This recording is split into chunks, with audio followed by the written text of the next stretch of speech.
Don't, please don't. Whoa. That would have been one hell of an intro. Best intro. The first word they heard is the N-word. Instant ban from Twitter or Twitch. Twitter.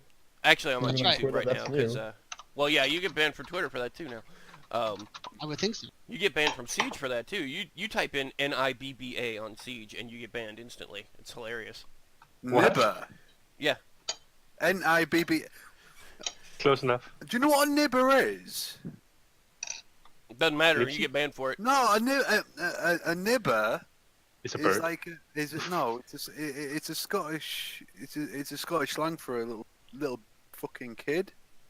Like a baby. You fucking nerds. Fuck you. And me too. See, I told you it had a bed. So what does everyone think of these models that I managed to get them? Which one is mine? None of them. You'll be one of the ODST. It'd be nice if we could pose them, but otherwise they'll look good. Can I look like the AI? Can I you want to fuck change off? it. I mean, I can try and pose them, but the rigs and the joints and everything is sketchy as fuck. We got naked women. Well, yeah, primarily because freaking the skeleton for him is not very sturdy. Okay, I have a question. Uh-oh. If the Gauss cannon gun thing has 3 seats, how are we fitting 5 people in that Warthog? Did we get an extended version? We found the Ford F-150 extended cab of Warthogs.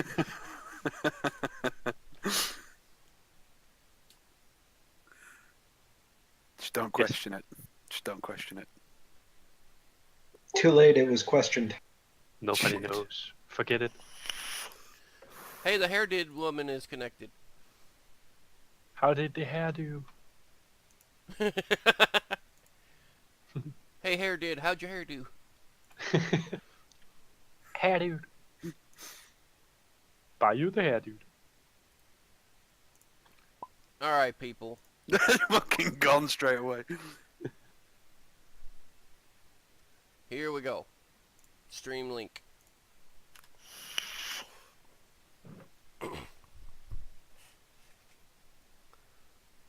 Can I watch the stream while we play? Why would you want to do that? Obscenities and racial slurs now. For Got it. giving scope more viewers? Alright, Yeah, guys, let's yeah. get this fucking whorehouse on the road. Well, nobody mentioned whores. I don't get paid to end the month. Nobody mentioned whores. Well, Plus, anyway, Chris is disconnected, so it can't be. are you the only one doing this for free?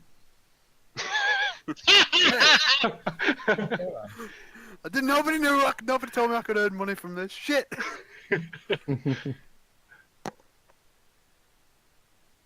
Alright, so let's fucking do this. I'm gonna read you guys your recap and we'll go from here.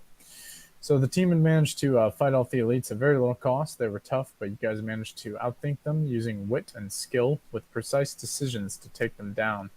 Gasman ended up blasting one with a Gauss cannon, Bayou's getting close and personal, while Pyda and Gregory put down suppressing fire, while James and Kestrel used a vehicle to attempt to take one out, however with failing, which resulted in Kestrel tossing a mine at them. However, the creature's shield seemed to absorb most of the damage until Bayou was within range, and they quickly learned how fast tides could be turned as he blasted them away. A flashbang had gone off, disabling the creatures for the time, giving you all the chance to subdue one and kill the last remaining. After stripping the creature's armor with difficulty and Kestrel tying it down, with a little help of the private and Lance Corporal, they shoved it into the back of the Warthog, making it take a lot of room up. The team then pushed on to take care of the issue at hand, with 3 unknown flyers hanging high above them all, tracking them as they pushed for what they needed, being a Pelican. As they arrived in town, the Pelican was definitely there, but so were civilians, soldiers, and a lot of targets holding them hostage and slaughtering them as they go. The team made a plan of attack and executed it, taking a little damage in the process. The tactics they have used have become more efficient in taking the alien creatures down. On the heat of battle, you all noticed at one point a sniper dressed heavily in camo and holding an anti-material rifle, but no one said anything to the sniper, and the sniper said nothing to you. At one point, you do see the sniper move into the town while the larger Bert retreated, leaving his comrades to die in his place. But not before taking what looked to be a female scientist. You've never seen the aliens take prisoners, or even try up until now. It was too late, however, to attempt to save her. While as she was hurried off into the tree line. You wiped the remainder of targets and managed to save 3 female and 1 male whitecoats, who seemed to be in shock. The brutal sight that they had witnessed likely scarring them for life. Captain Bronner had rushed everyone onto the Pelican for liftoff, taking only himself into the pilot's cabin. As he hurriedly shuts the door and begins takeoff, the engines roar to life, and you feel the power of the thrust start to lift you all in the air, slowly at first, but it picked up speed very quickly. The question remains of where did that sniper go? After a day of rest and some R&R, Bronner took you all to see the alien you had captured, which ensued a violent torture upon the creature. However, it showed very little signs of pain as it went through it. When Kestrel entered, however, it looked at the wrist. Heretic. The words echo in the small room, and let alone in English. Soon more questions followed, with even more acts of violence. The creature was smiling, laughing even, as you continued the torture upon it. Soon it spoke in its native language, which only James could understand because of Swarm. Upon further questioning, it spoke in English, your language with ease. You will feel the power of the sun, it says. James seems to be the only one who pieces it all together. He remembered the flash of the Mac cannon, the power it presented in all of its glory being obliterated in a single blow. He recalled the flyers hanging over them. James, I'm giving you this. As they moved back over the clouds out of view, the realization came that they were following you, and that you led them all right back to the base, and the elites knew the whole time. Soon you yelled to Kestrel, "Wrap it up, now!" Bronner questions why. James quickly explains as Bronner takes this in and starts to ready over to the base. Swarm had butted in quickly after and tells of a large vessel heading toward you all. James' fear seems to be accurate as he begins to rush the group outside with Bronner. They walk past the rest of the group hanging in the hallway playing rock, paper, scissors as Bronner says, "It's time to leave, now!" And it was as if right on cue, the planet seemed to shake. A boom sending a wave over all of you as you lose your balance in the narrow hallways. You begin to rush up to the top from the old building. You burst out of the doors, and immense heat washes over you all. The winds around you whirling in violence, papers and tents being tossed aside by the violent winds. The sky had seemed to darken. The sun blocked out as you look up to see the sleek silver structure, lighting rimming in between its halls. Circular gears turning and twisting, glowing a beautiful and maleficent blue and pink. It's the laser. They're getting ready to fire on you all to glass this section of the planet. You hear Bronner yell, "Get to the Pelican, now!" No hesitation. James fucking gone. Kestrel his hand in his, fucking running full force to that fucking Pelican. Yeah. Kestrel doesn't even look back. They're both fucking slow anyway. They're not gonna get there anytime soon. Yeah, the group begins to ensue a rapid run over to the Pelican. It's about 400 feet away from where you guys had originally parked it. And as the group begins to, start losing your breath in this full-blown sprint, you guys see that the Pelican's engines start to light up. It seems to, and other people seem to be running toward it as well.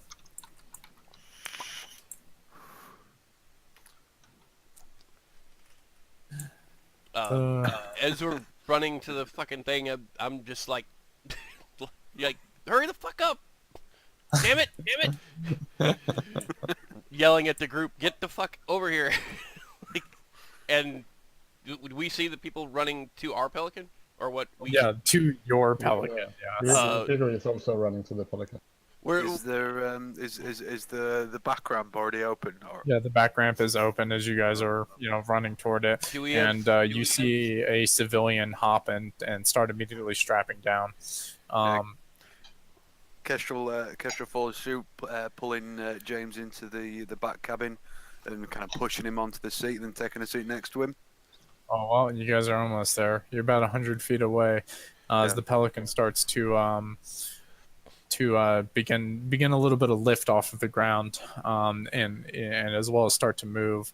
But you guys, one by one, file in, helping each other get up quickly.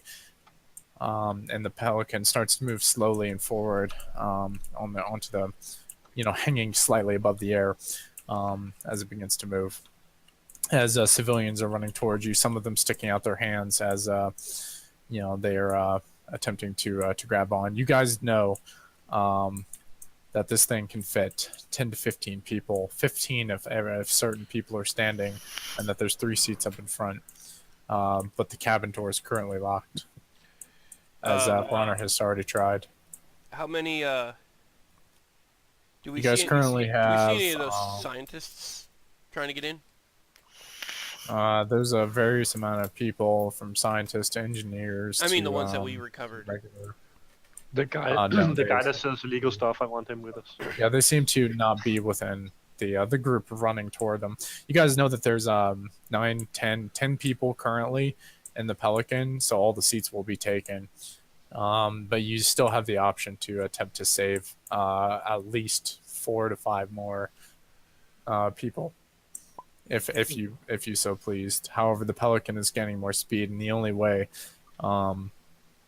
they could get saved is if one of you were to risk yourselves and attempt to pull them up. As Bronner is banging onto the door. Is the entire group in? Yeah, the entire group has made it inside of the Pelican. What kind of skill would I use for that?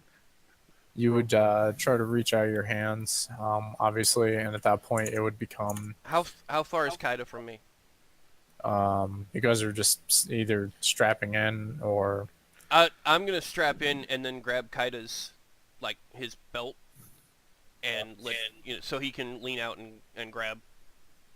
Is it balance or? Oh, sorry. It would be balanced, yes. Yeah. Okay. I'm gonna try and at least get one. You would have it with advantage. Good, because I don't like civilians dying. So let's do this. Yeah, with the group running quickly, right behind the Pelican as it starts to pick up more speed. 14. Kaida, you reach out your hand. 14. Okay, right on. You have a high balance. Holy damn, that's a high balance. Yeah, no kidding. You suck at climbing, but you're really good at balance. Yeah, Kaida, with James holding onto the back of your belt, you kind of lean yourself outward as far as you can, kind of hanging up onto the railing, sticking your hand out as a civilian kind of grabs your hand, and you rapidly pull back. James, you two, the two of you together managed to pull this female on board. Kestrel shouts out, "Fucking go!" Yeah, guys can hear James. You guys can hear Bronner on the door, strapping in. You're the crew chief, door sector for where squad leaders generally sit, and he's banging up onto the door trying to get it to open. But however, it seems to be tightly secured and locked. As he kind of gives up and just sits into the chair for the time being.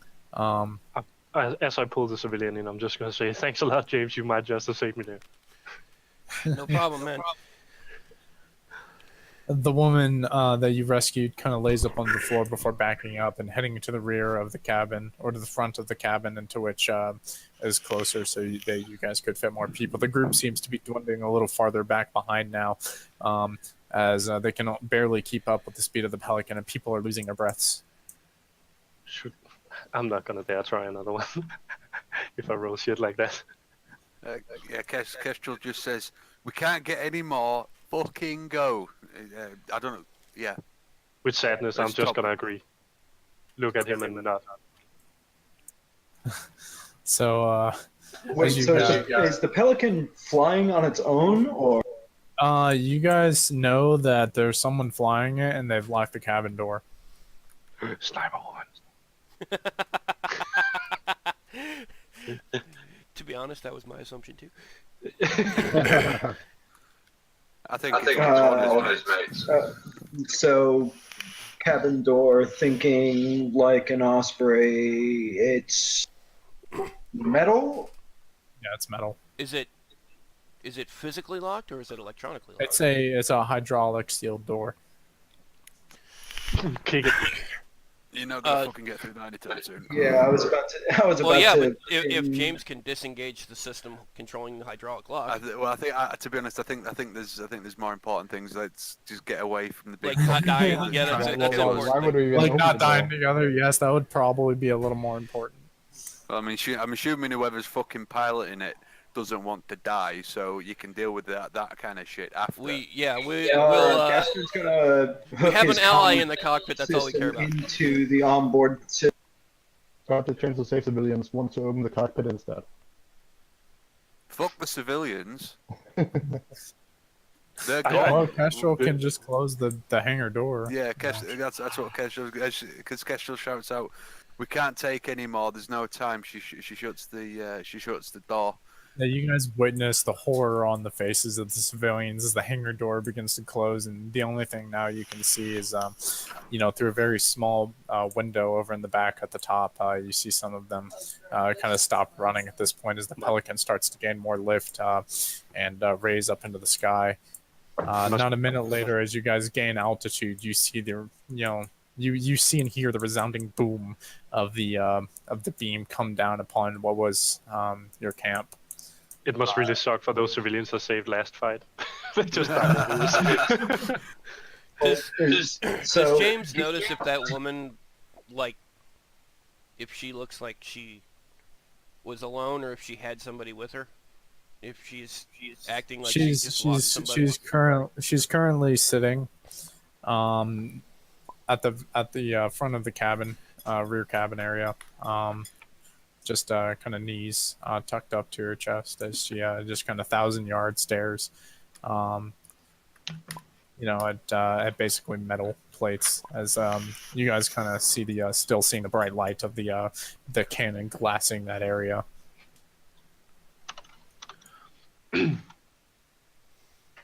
I'm gonna hand my pillow to the civilian we got on board, so she can sit tight. Yeah, she'll grasp onto the pillow and like bury her face in it while it's in between her knees and chest and head. Fucking pillow. Um, Kestrel looks over at Brawner and just says, "Sorry, but I had to fucking make the call." It doesn't matter. We don't have much room anyways.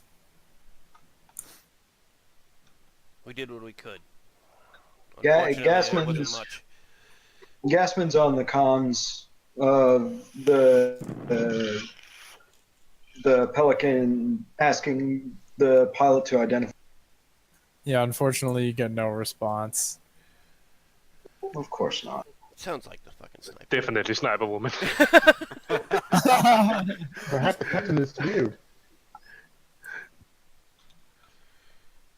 I'm gonna just try and knock on the door. Is there any kind of so if they do video communications from the cabin, they have a camera of some sort for that, wouldn't they? Yeah, there's cameras. James is going to attempt to have Swarm access the camera feeds. A Swarm apparently is unresponsive to you. He Well, then he fuck- tells you that he's busy.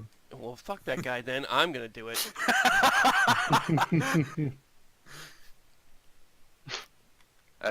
Can I roll a Kestrel rolls a spot check to see if she notices what James is doing? Because she's sat next to him. Yeah, sure, go ahead.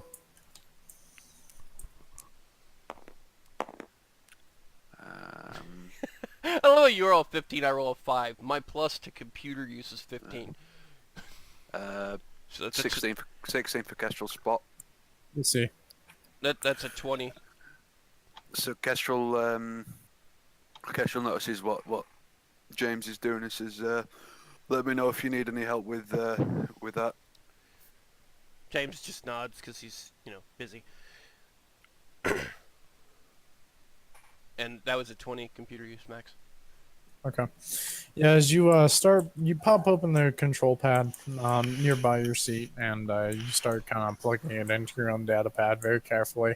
on your little compad. You start going through a couple of the programs and trying to get into the ship. And after a little bit of difficulty, you do find some of the access to the cameras, things along those lines. But as you get you come through to where the pilot camera would be, you see that it's smashed and inactive. Well, that's not promising, is it? You do note that some of the other systems are offline, and this is not a fully operational Pelican.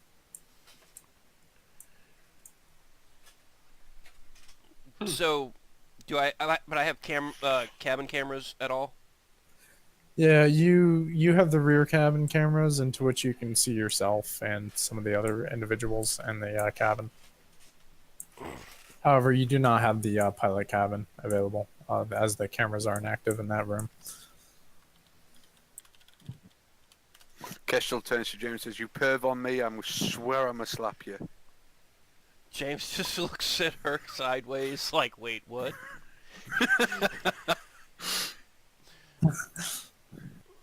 And he's going to can I I got an idea. since he's already in the system anyway, he's going to try and send a message to the HUD in the cabin, in the pilot's cabin. Okay, what are you going to try and send? We'd really like to know who you are, if you please. Yeah, as you hit send up onto the message up onto Fuck you, Vassal. Wow. As you hit send and whatnot, suddenly the Pelican goes into a violent roll, twisting over and taking a sharp bank. As you guys kind of take a look out the small rear window, you can kind of see the resemblance of one of those purple and sleek vehicles kind of flying behind you and releasing plasma rounds at you. As the Pelican starts to turn rather violently, once again doing tumbles and rolls and going down low, going up high, and basically performing evasive maneuvers. Is it possible to open up the back again so we can shoot us? Or you can? Is that against a Banshee? Is it? Yes. Yeah. Okay, we could time me and somebody else with a 5.5 cord. What do you think? I wouldn't recommend firing any sort of missile or rocket system inside a Pelican, because the backblast will probably kill us all. Agreed. So no rockets? I don't need rockets. I mean, just shooting at it, distracting it for long enough. You got the GPM, or yeah, you've got the GPM. Yeah, I have GPM. Even better, even better question. Where's is the mount on the ramp still? For what, a chain gun? Anything really. You guys would note that there's no weapon systems on the rear. You guys would have noted that there was a chin-mounted machine gun up on the front of the Pelican, and that was the only weapon system. Did she take that too? Garbage. Can't I just set up my weapon, start shooting at that Banshee, because I've killed them before? I mean... Yeah, James, as you send that message, you notice that the hangar door starts to open. Awesome. Take that as a yes. The rushing Lance winds Corporal. start to fly into it, and the wind, cold, is blasting into all of your faces. One of the civilians starts hanging up desperately onto Bronner's. Yeah, Gasman's gonna push her into her seat and properly. She doesn't have a seat. buckle All the seats are taken. Oh, okay. I'm gonna- That's why she's hanging on to Bronner. Lance Corporal is gonna take a cord and bind it to his belt and to one of somewhere around with a pole. Okay, yeah. So you take then I got- take some of the 550, you wrap it quickly around you, doing a bit of a square knot, as you throw a slip knot over and above of a jump railing, and slide up. You're confident that you're not going to fall. And then I'm gonna push her to my seat so she can sit down and strap in. This way. Man, everyone's just trying to get fucking goddamn laid, apparently. Everyone's trying to get laid. No, I'm trying to talk and everybody's talking over me. I was going to say that even in Osprey's freaking, there are now like tie downs, so that shit should be. That's what I was saying for Kaida. Yeah, he doesn't need to use his own 550 cord. It's there. The shit's there. Yeah. If you have your fucking should be a hook somewhere for the jump cords. Yeah. I'm not sure that I got that. Wait. But he just decided to use 550, so Yeah, but whatever reason. I'm fine with that. Stu's like, just please let me live. Yeah, Stu is like straight up fucking grasping onto his harness and holding himself as still as he possibly can. As we'll say that you know, Vassal gives up the seat, shoving the civilian. Okay. You know, Gasman does, Kaida kind of getting pushed back down into his seat temporarily for the time as you know, he does that. Kaida, do you still want to stand up? I still want to try and shoot at the Banshee at least. Oh yeah. Wait, no, Kaida? No, he was gonna point at Grigori. I'm not trusting him with a fucking bazooka and a moving airplane. I wouldn't trust you with a bazooka and a moving airplane. Who told you I was gonna use a bazooka? Were you just not listening to what everybody was saying? The backblast would kill. I'm not gonna use it, for fuck's sake. I'm gonna use my own fucking BR-55. How is that gonna fucking shoot us? He's not planning on using the rocket. No, Grigori was going to use something else. He's got the GPMG. He could just hose. Okay, Gasman, you need to make a dexterity saving throw tumble. Or actually, I'm sorry, it's not a dexterity saving throw. It's nor a reflex. Sorry, it's just a tumble check. Because the Pelican's going to do a barrel roll, and you need to see if you're going to take damage from it. That's a 19. All right, yeah, you've made your first save as the Pelican does a quick little barrel roll. You kind of land on your back at first for the Pelican, hitting up onto the ceiling of it. You all witness as he kind of gets tossed around, but he does kind of a flip back over to his feet as it comes back down, and he kind of lands cat-like, if you will, for the time being, as he stands back up. Kestrel notices the sniggers and says backflip for style. Hashed. Currently hashtag corporal, but Hashtag you can't demote. Hashtag you got demoted.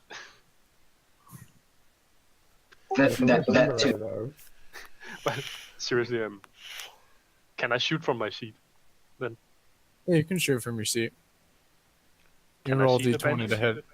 Yeah, Yeah, how, you can see the Banshee. You're gonna have to roll d20 to hit. It'll be a negative 5 to hit how are to we? your area. How are we positioned in this thing?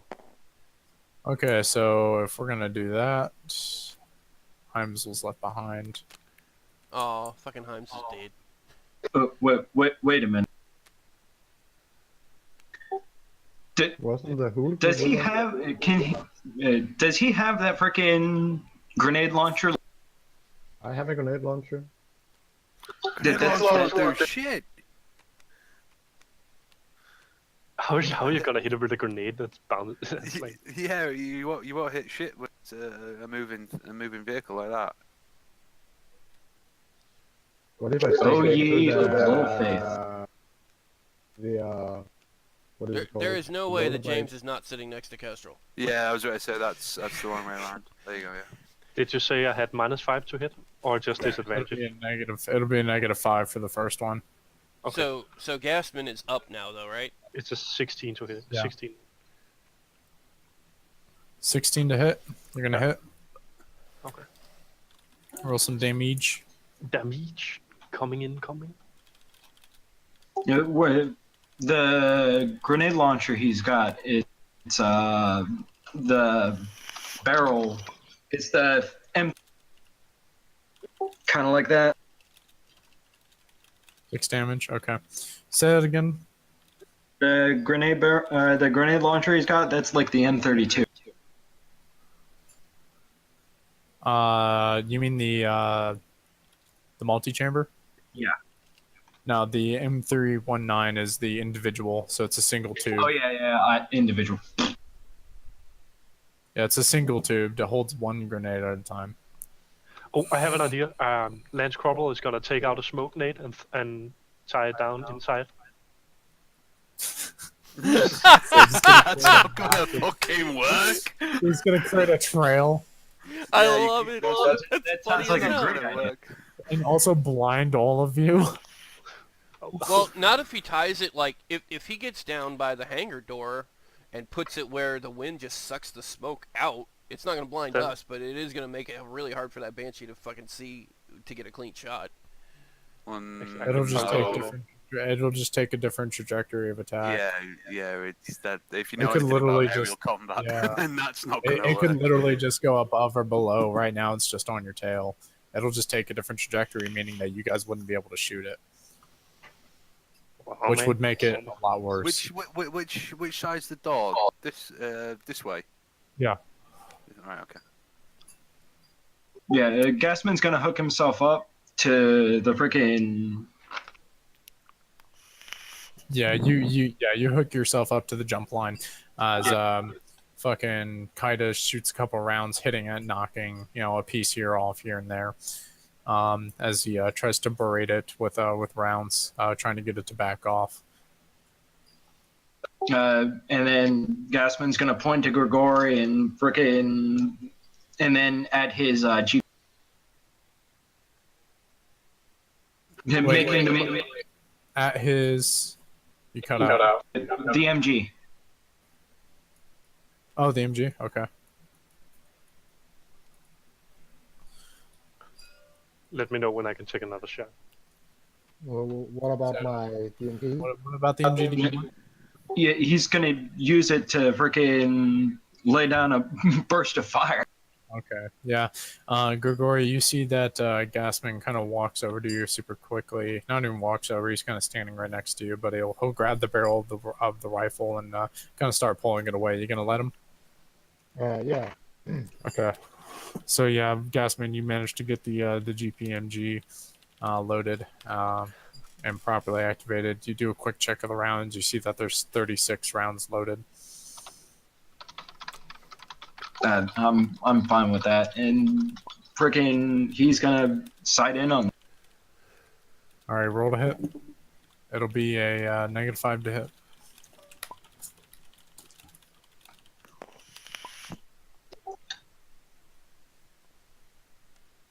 That's 15. Yeah, it's gonna miss. Say, it's a 16 is the AC currently. Oh motherfucker. Why My range plus is only 4, so it's just like. Yeah, the only reason Kaida hit is because he met the AC. Yeah. I'm gonna- Well, Situation. Can I shoot again? Yeah, so Gasman begins firing out, loosing a few rounds. I'm just gonna take that down for you. From the MG, as Kaida begins to prepare to shoot again, you can go ahead and aim. how long's the jump?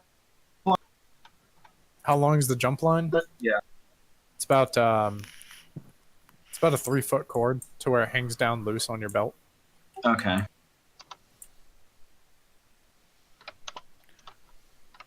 $28 will fucking hit. Yeah. Obviously it's -5, so it'll be a 23, but still hit. No, it was. I already took the 5 off. Oh, okay. Right on. 7 damage. 7 damage. Yeah, you release another burst straight into it, kind of making it a couple more pieces start to fly off as it begins to smoke up a little bit. How many rounds was the burst from the GPM? I already took it off. It was 3. Sorry. While all that's going on, Kestrel shouts out over to Stu and noticing because he's looking like he's petrified. Shouts over and says, "You all right?" Tell him to shoot.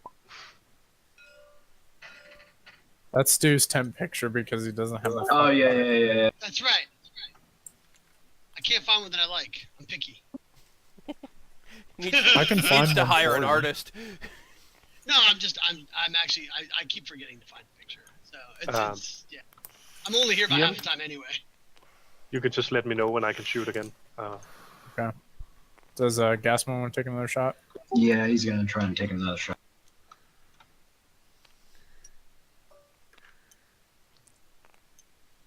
Come on, that's one. No, that ain't it. Basically, he needs a 17 to hit right now, is all it is. But no, you said that's a -5, that's a negative. Yep. Yeah, you're gonna miss. You're shooting off another burst into it. Seems to just move simply out of the way as it releases another burst as the Pelican does another violent, maneuver into which you'll have to make another tumble.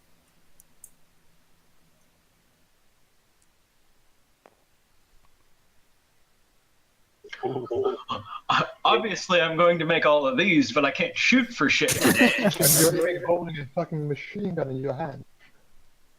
Yeah, it does a very sharp tumble, but you manage to just see it coming as you kind of grip up onto the cord and pull yourself tight against it as you wait for it to stop its rough maneuvers, and you kind of just slide back down over on the cord as you plant your feet firmly. As Kaida, you can shoot again.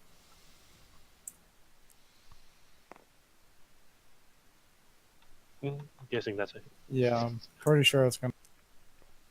Kaida's hitting everything today. 7 damage. Caillou got those Bayou lessons. 7 damage. All right. Yeah, you release another burst into it, effectively causing a small fire to start up onto it.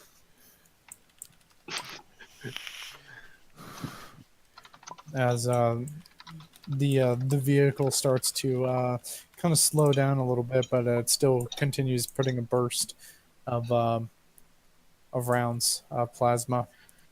As one of the rounds kind of come in and burst against the door, kind of melting it over a little bit, but not effectively getting through it.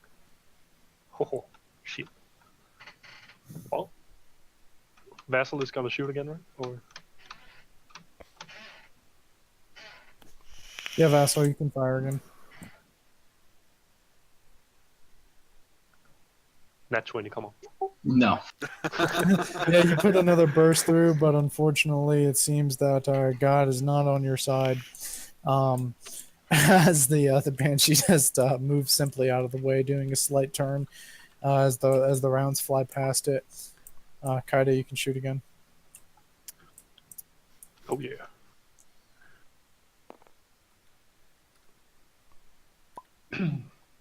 That's a 20. Go ahead. Oh man, 4 damage. Nice. Yeah, the Banshee starts to lose a little bit of altitude, but it seems to hold on the pilot, and rather skilled as it kind of starts to move a little bit out of view. It's you guys kind of get a view of its underbelly for a small moment as it launches a large green bolt at the Pelican. I'm gonna yell to Bruno. I have no idea where we're going, and I need to know for how long I'm gonna keep this up. Ron just kind of smiles as you guys feel a rumble up onto the Pelican as the a small fire that you guys can see. You guys smell the smoke though as it's kind of whizzing past, and the Pelican starts to lose a little bit of altitude at a time. You can all take a wild guess that one of the engines has been hit, and you guys see the red light pop up just above you, indicating to strap in and strap in tightly. Gunnery first aid the Pelican. Treat injury on the Pelican.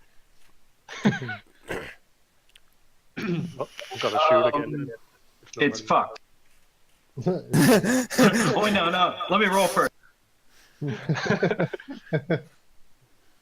dead. Watch It's fucked. Yeah, you're confident. Yeah, you guys start hearing the alarm start to pop up. As you guys start losing altitude heavily, the Banshee's still hot on your tail, losing rounds still. One round coming in again, hitting just a few inches from the a girl's head, the civilian.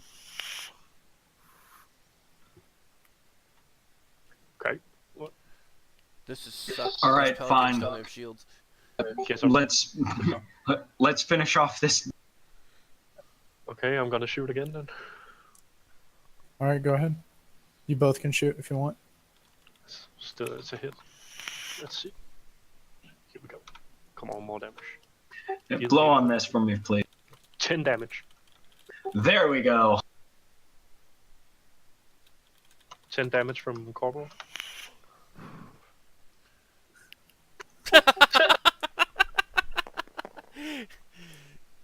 $13 damage. Nice. Perhaps As, this bench is gonna die before kind that. of releases a burst real quick, hitting the Banshee. However, it doesn't seem to do anything at all too much to it. As Gasman carefully takes aim and fires a single bullet before the gun jams on him. But that single bullet, it was almost as if slow-mo, pierces directly into the center of the Banshee as it starts to slowly lose altitude and stop following you as it starts to burst into a pile of flames. I'm just gonna say overcomes. I'm gonna take the kill. Because like Still on... Kestrel just laughs and says, still on the count as 1. Sure thing, man. I got my bloody notebook. I'm gonna take my bloody notebook out and I'm gonna put one. Yeah, you'll see that James is yelling out to close the hatch, and I'm assuming Gasman or Kaida, someone nearby, is going to close the hatch. Can Gasman clear? Can I reach it from last stand? Yes, yeah, Gregory, you'll be able to, quickly, close the hatch as you guys start to see the sea. The Harvest's ocean right below you, not too far, and the clouds that you're currently in. No land seems to be nearby. You have no idea where this individual is flying you to. As Gasman kind of racks back onto it, quickly clears the jam and begins to hand back Grigori his weapon. Is going to assume you're going to strap in. Yeah. Yeah. So as he quickly straps in, you guys begin to hear, the deafening sound is it's not being, sent anywhere else at this point throughout the door, the open hatch, as the sound kind of fills your guys' ears, and the Pelican starts to rumble violently and lose altitude even more so, and you guys hear a small explosion up on the side of one of the Pelicans outside. Once again, you can assume this is the engine going into critical failure, being pushed to the very last brim of its potential fuel line. I'm gonna point at the civilian and then give me back and tell her to give me back the pillow. Kestrel says to James, tell the pilot to shut that engine down or we're all fucked. James is already getting ready to message him that.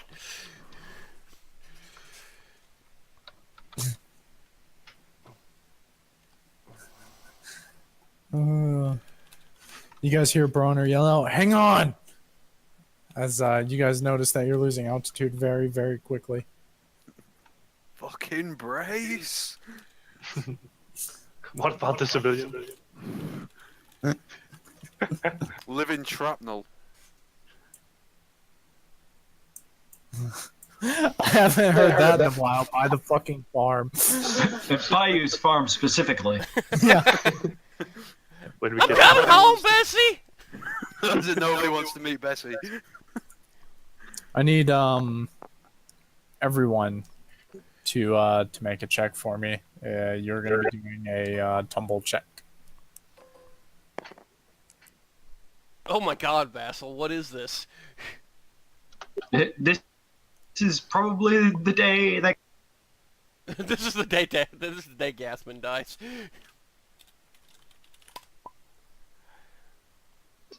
You said tumble? Yeah, that's Yeah, right. tumble. If you did not make past 15, just put a me in the chat. Reroll. Right. So do we have to have some special increase to tumble to have it give the thing it says in ability? Yeah, don't worry about the black box. Yeah. Okay. Then I got one, but that doesn't matter a lot.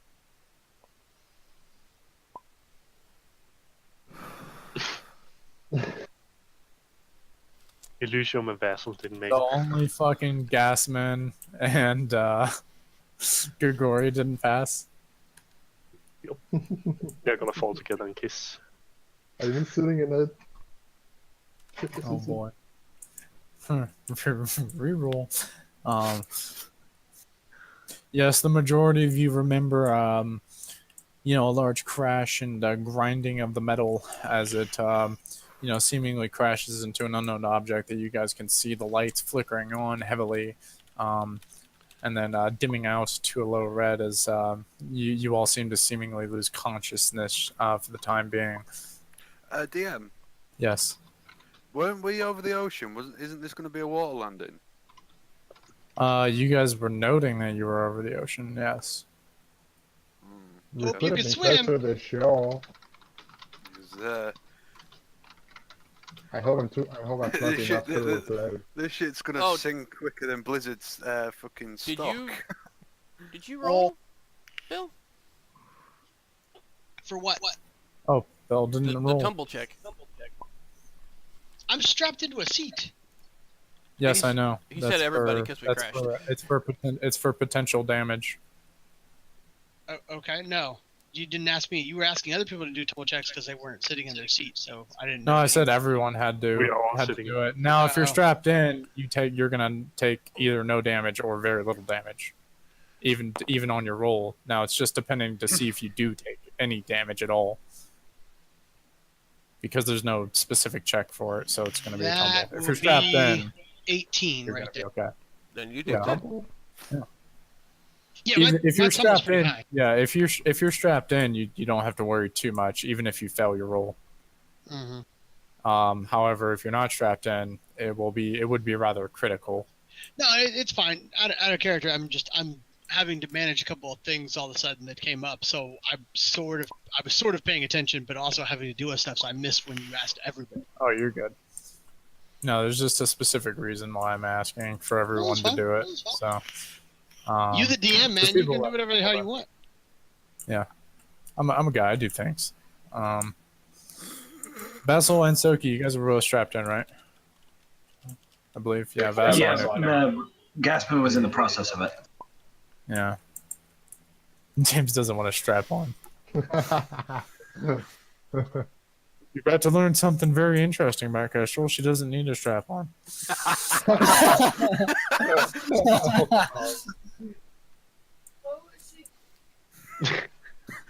Oh man, Bayou's gonna be pissed. Still like my cousin. You guys are fucking retarded. What?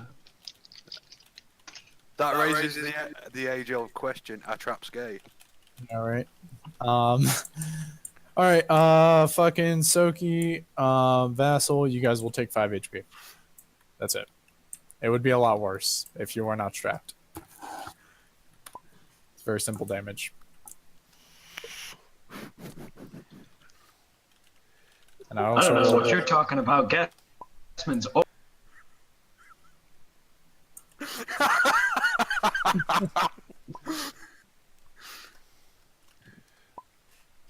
Wow, chicka, wow. Don't do that. He's not gonna like it. What is it? Ropus is? I forgot it. What? Ropus? Okay, you guys are beginning to wake up. Gasman, the first to be up. It feels a bit of pain on the back of his head, but kind of pushes it back. As you kind of take a look around, you see that most of the crew is pretty unconscious for the most part. Some of them stirring here and there as people begin to wake up from the crash. You can see out the little window, just the open sky as you kind of feel the gravity pulling you toward the cabin. You take a very solid note that you're in some 45-degree angle with the nose pointing down.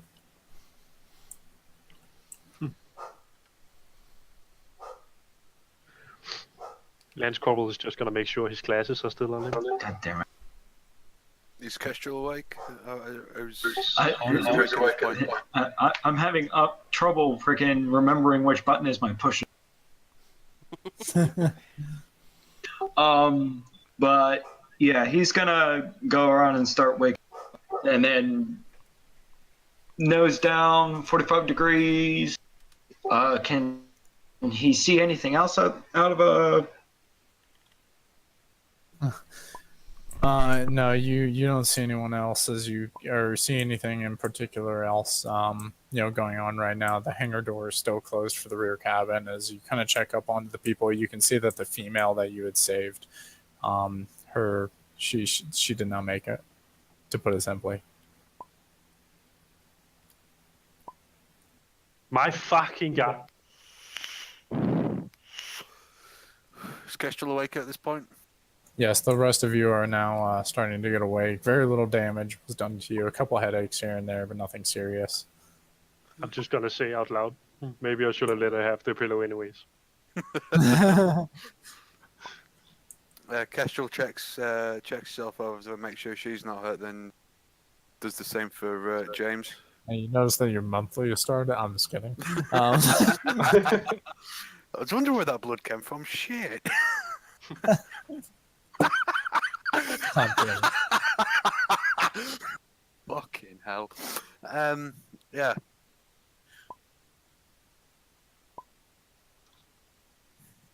Starts checking James the waistband first. No, it's not favoritism, it's priorities. There's a difference.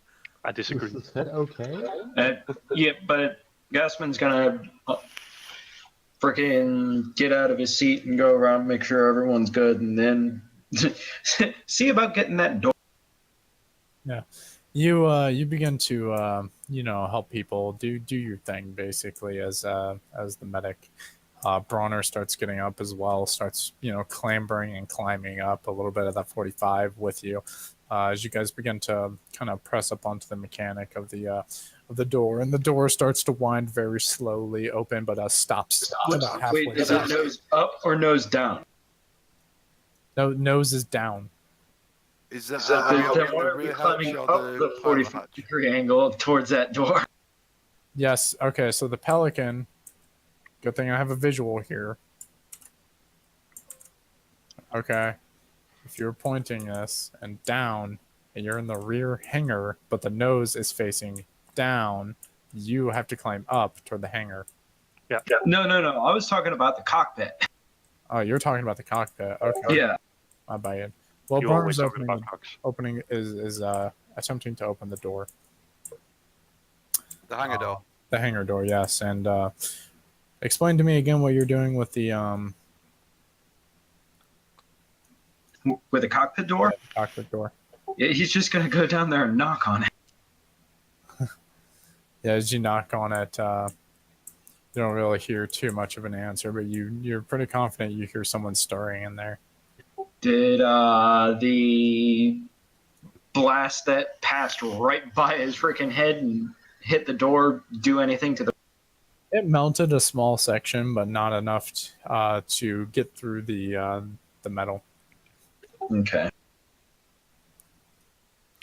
Kestrel pops open the Uranus and clambers towards the hangar door to help Bronner. All right, yeah. You guys will note that the hangar door is going to start opening, but it stops a little over halfway. But Bronner starts to clamber on out, and Kaito is just gonna kind of whistle. just gonna follow him. Kestrel's going to pop her head out, checking the surroundings. As you pop your head out, you see that you're inside of a building. It's a rather large building.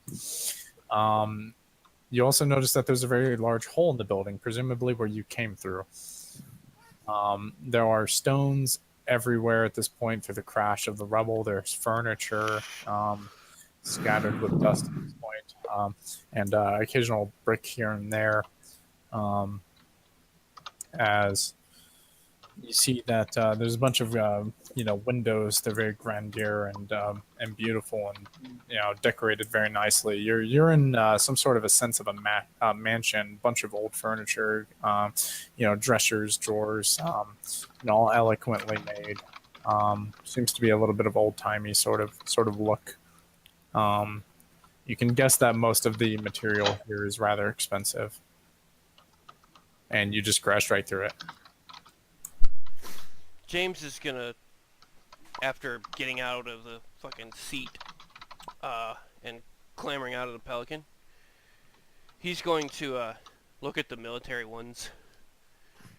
Any of you guys got a compass?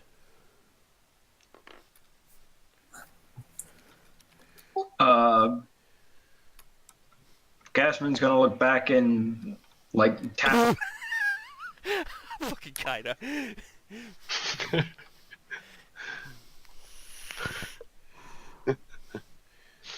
Is the helmet's nav system working or no? Yes, yes, it is. Yeah, he's gonna give a thumbs up to James and yell out what. Yeah, you're able to tell that through a little bit of time that you're located on Trinity Island. Ooh. Oh, we're on Rich Person Island. Ireland is not big or small. James is gonna look at Bronner. So, where's your friends?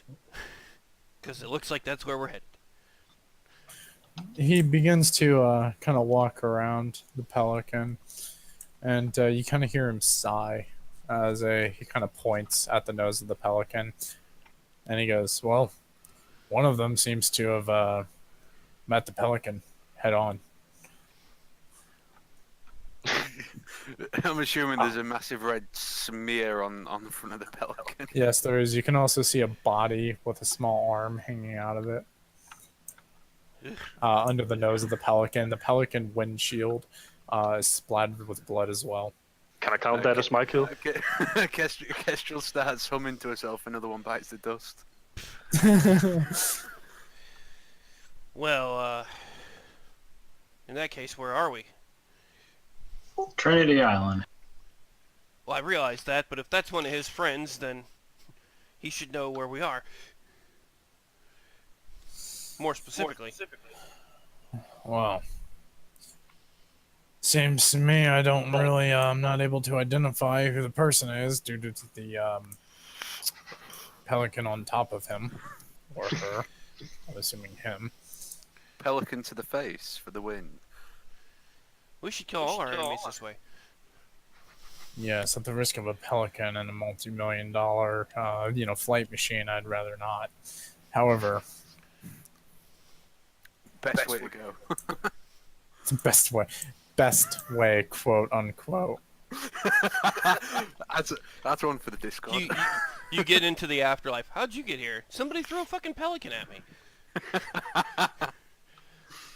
What? You mean them little fucking things that stand in the water and eat fish? No, a fucking airplane, fucking motherfucker.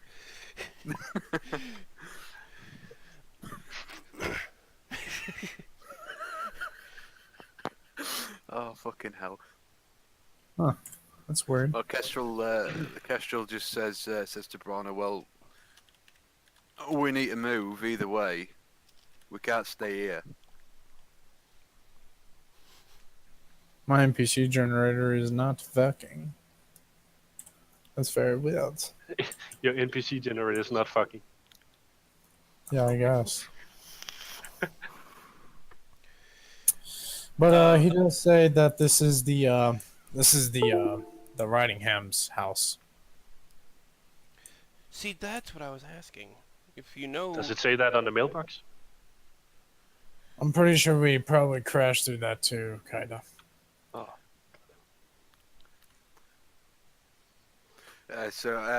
Kestrel mumbled under her breath, says, never been to Harvest before, eh? And goes back to... sorry. Ooh. It's my... You see Bronner walk over to one of the fancy dressers that has a bunch of alcohol kind of covered in dust on it. As he kind of picks one up, wipes it off, and pops it open. You hear the from the glass bottle as he begins filling a flask that he produces from his coat, and then pours himself a glass in a very eloquently made, crystal-like glass, and takes a sip. as he kind of smiles at it. Lance Corporal is gonna go to the front of the Pelican and have a look inside the window to see who was flying. Yeah, as you attempt to look inside of the Pelican, note that, like I said, it is covered in a splat of blood. I'm gonna wipe it off.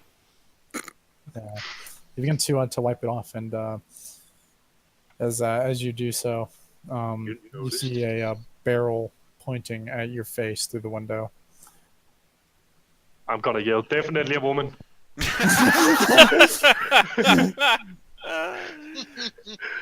Well, I'm just gonna put my hands up and just don't shoot, say don't shoot, hoping that I'm not getting shot in the face. Yeah, through the the smeared blood and the barrel pointing at your face, you can see that it is very well an anti-material rifle, something capable of bursting through the window. I'd move if I were you. I'm gonna move away slowly. As you see a relatively fragile-like figure kind of squeezed against it very heavily, holding it up steady as a rock. Appears to be rather skinny, dressed in basic jeans and these black combat boots and a sort of denim-like dark coat, if you will, with a patterned scarf hanging around the neck, blonde hair flowing downwardly, with a pair of headphones hanging off her neck. Beneath the denim shirt is a purple long sleeve, not purple, but more like gray, if you will. Kind of there, a belt hanging off of her with little pouches in between. You can clearly see that this is obviously a female. But I'm gonna You can just clearly back see that up. this is obviously Kaida's new girlfriend. I'm He gonna just wants the rifle. I'm Yeah, gonna back which away one? and go to Brawner and I'm gonna just slowly, not loud or anything, say, there's somebody in the cockpit and she's pretty offensive. Really? There's someone in the cockpit. Yeah. Someone survived. Could have possibly have given you this inclination as if the Pelican was flying by itself. Well, the weapon pointing at me when I looked inside. Juan was gonna look at you like you're a fucking idiot. Kesha shakes her. He's not far off. Fucking Bright's back. Has she blown open the friggin' cockpit or not? No, she hasn't. She's kept it closed for the moment. I'm not gonna go there again. She's gonna fucking kill me. We're gonna need to get her out though. I don't know how she's doing. See that she was gathering a few things here and there. Okay, well, I'm definitely gonna tell him With that the rifle we have pointed no at the idea. window? Shit. Holding a Cash- rifle in one hand, gathering shit with the other. Fucking boss ass bitch right I'm there. just gonna tell you, this character is a level 8. And is a I'm just- potential follower for the campaign. Do you get multitasking at level 8? Multitasking. No, it's a women perk, you know.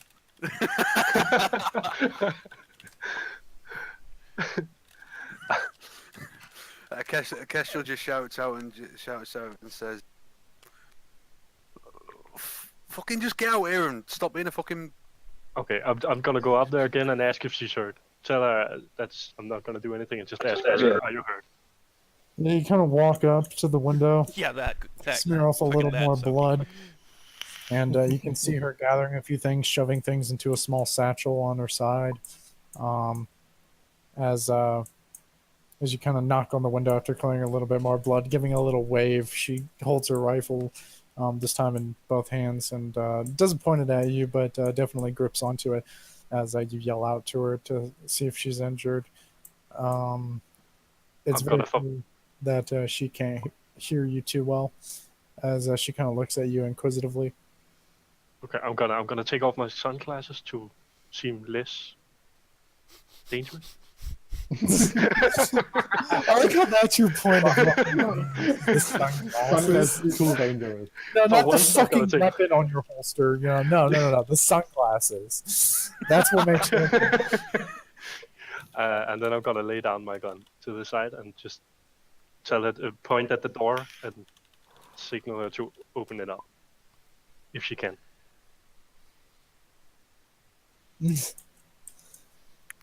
She very visibly walks over to the door, kind of pulls on a little bit, and she just kind of shrugs as she points her rifle at the door and begins firing multiple rounds. You all hear the resounding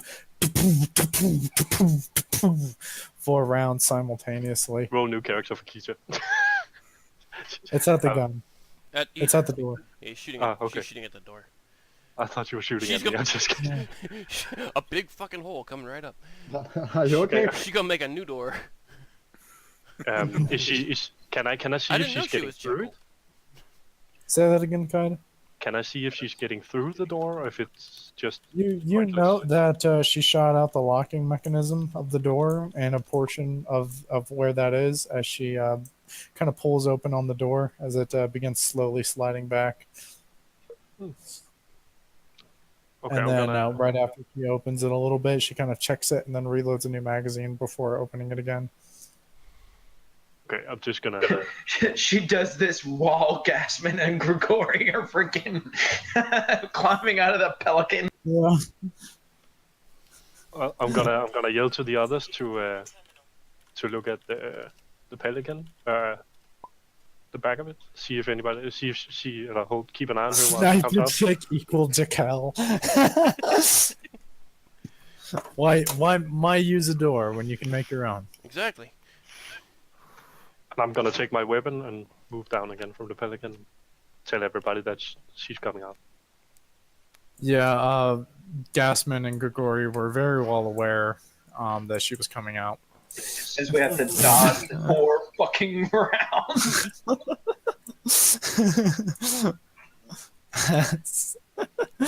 As she begins to kind of clamber up out of the pelican, kind of standing there nonchalantly holding the rifle in one hand. I'm As, definitely gonna help her down. That's for sure. as she kind of looks over at the group, not saying a word, but not pointing her weapon either. Are you good? She's fine. I believe I can speak for myself. Though that was more of a statement as he's giving a cursory examination of her medical Okay. looks. You thought know maybe that there's she was a good slight at that. trickle of blood from her forehead, but she seems to be unbothered by it.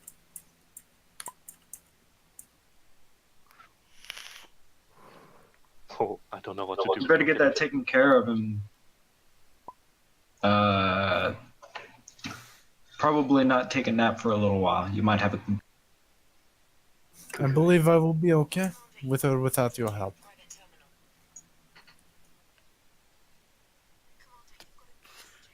Kestrel snorts and says, Gasman shrugs and continues up the. I'm gonna say no doubt about it. She's going to give But you fine. a slight death stare for a half moment before she hops down off of the pelican. Oh. I know this is a little sudden. Can I just see that sniper of yours? Are you actually saying that to her? Yes, I She's am. gonna I put am a that guy. fucking bullet in your head. Roll new She, character. she responds in kind, if you would like to see the rifle, the only way you are going to see it is when the bullet hits your face. Kestrel laughs out loud and says, points at her and says, I like her. Well, I'm just gonna move away then. Castro number 2. Kestrel number 2. How many days has it been? By the way, It has currently been not even a full day since you brought back the elite. Hmm. But it is getting to the late afternoon. at this point. Kestrel takes note of the. You guys can see the calendar right here. It's my days. So days are on the left, months are on the right. Where's this? Okay. Or I'm sorry, whoop, someone fucked with it. That's your. Can you write months and days on it so we ain't getting confused? Damn, it's just New Year's Eve. No. It's February 3rd. Ah, okay. Oh, it's backwards. Fucking Yanks. Fuck off. Yeah, Kestrel says, well, either way, if she's good to go, everyone else is. We need to move. We need to get away from here. And she turns to Sniper Chick and says, "You coming with us, or you fucking going your own way, or what?" I will tag along for now. It seems that none of you know that there are no aliens in this sector. Okay, she'll shrug and says, "Well, that makes moving around a bit easier then. Let's go." Are we just gonna deny the fact that we just killed civilians and just walk out of there like, no? Yeah, pretty much. Fucking collateral damage, mate. I believe the word you're looking for is oops. Oh, whoops. And then whistle as you walk away. I've seen this a thousand Yeah, times. you will see her kind of walk over to the front of the Pelican, and then just see the body hiding under it, and then she just kind of shrugs as she continues walking. See? Oops. See? Yeah, there you go. Yep. Kestrel takes note of this and says, "Yeah, I'm definitely going to get on with her." Yeah, she's a very powerful follower. You guys aren't actually supposed to run into her until later in the campaign, or you could have potentially killed her in the first battle. I tried. This is the sniper that has been shooting you. Oh yeah. This is the sniper that could have killed. Yeah, this is the sniper that was fucking your group up. None of you are currently aware of that. Oh, she is probably quite aware. Oh, of it. she is quite aware. Actually, she did say something over the radio, over our comm link, as she was released. Mm-hmm. Well, we should get out of here. Are you gonna? I'm gonna stay behind. Take the backdrop. I'm gonna be in the back while we walk out. Taylor, Yes, I'm sure you'd like to be in the back quite a bit.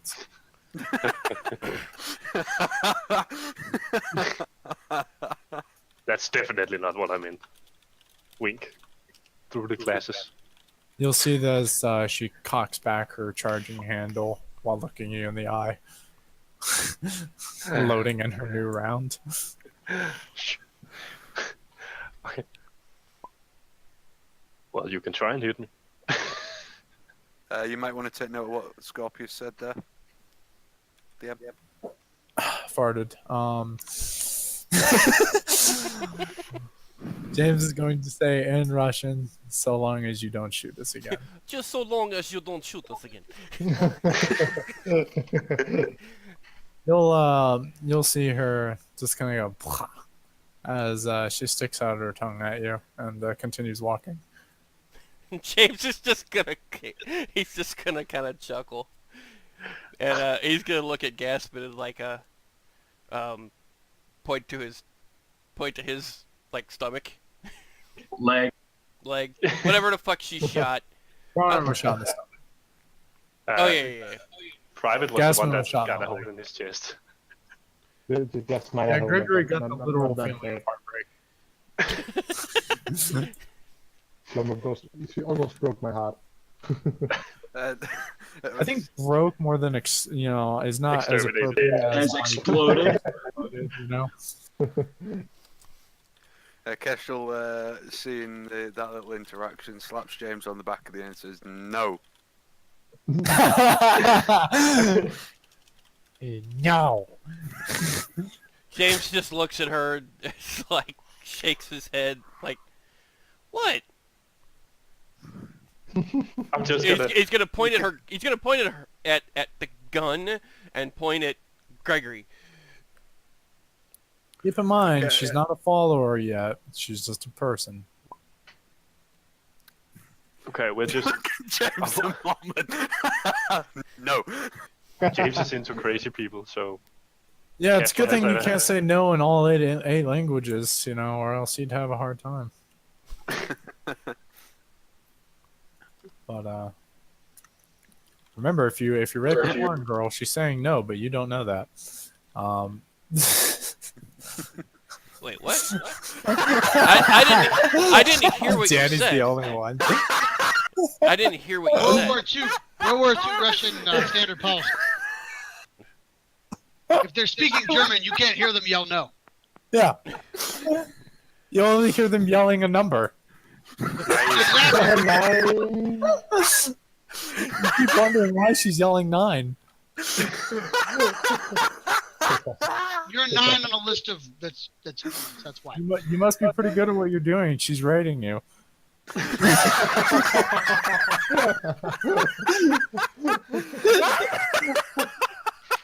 What's funny about this is all on Twitch, so this ought to go over well. Well, it's not on Twitch. It's on YouTube, but same thing. Either way, Probably more censorship on YouTube. yep. Oh man, Oh, I hope Right you're now, looking being for monetized anyway. that's okay. He doesn't have to worry about monetization in his ratings. holy Oh, shit, I'm God. fucking dying. That's brilliant. Oh, fucking Christ! All right.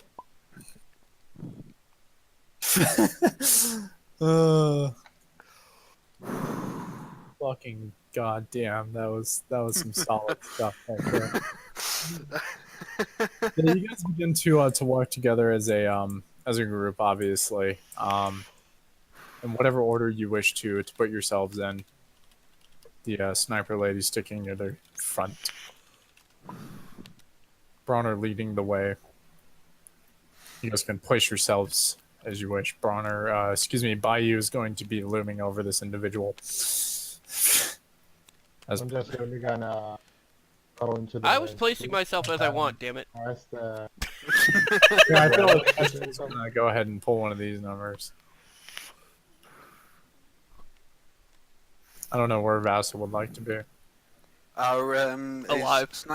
sniper chick. It doesn't really matter. I'll put Bayou in the back. He has a shotgun.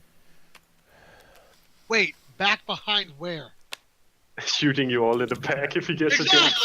Exactly. Pretty combat roles in the feud. James, As Stu takes a moment, wait. James is I gonna want to be well away from that. yeah, put Stu like in the fucking either way behind her or way in front of her, one of the two. The whole thing between Stu I and mean, Dice is Stu brave 35. enough to even get close to this lady? Who? The sniper? Yeah. Yeah. Okay, so yeah, you're fine Not where mad you're at at. me. Yeah, you matter of don't, fact, if don't worry. anything- You have 1, 2, 3, 4 body shields before you could possibly. I've- get hit. I've Like- also surmised that she saved my ass from that brute. If from what everybody's talking about. Yes. Remember, I did see the sniper round hit it. She actually killed a majority of those enemies that were in the front. You know those Sure. fucking couple of brutes and grunts that like disappeared? Yeah, that was her. I figured. Our Bronner and the sniper. She hasn't shot at me. I don't have any beef with her. Bayou She has has shot shot at him. literally everyone else though. Not my Except for problem. Bayou. Bayou and I I are think cool. I think literally everyone else. Oh, I'm sorry, James and Kestrel. Everyone else, on the other hand, half the group, 50% of this group, has gotten shot by this woman. Kaida had a hole, or not Kaida, Gregory had a hole through his freaking chest. That's I barely survived the shot, but then I bleed. Oh well. Do we see any civilians as we walk out? No, you notice as you guys are going through this castle-like structure, very little anything seems to be present. No servants, no people, no guests. you're starting to guess that you likely killed the only person here. Did we kill the person who owned Say that again? owned this castle? Probably. Yeah. But as you guys come down into kind of a staircase that leads over into like a vestibule sort of area, running down, kind of red carpeted and chandeliers kind of hanging above. Bronner's leading. Yes. Is the sniper chick and Braun talking at all? No, they are silent. Does their body language indicate that they know each other? No, they both seem rather relaxed. At the very best. Relaxed. It's Yeah, they're not giving No, any indication in particular, but they are both relaxed. But you know that Bronner is a combat vet to the highest of esteems, so oh fucking hell. you could take that in multiple ways if you wish. So it either means that he knows her, or that he has no fear of her, and does not know her.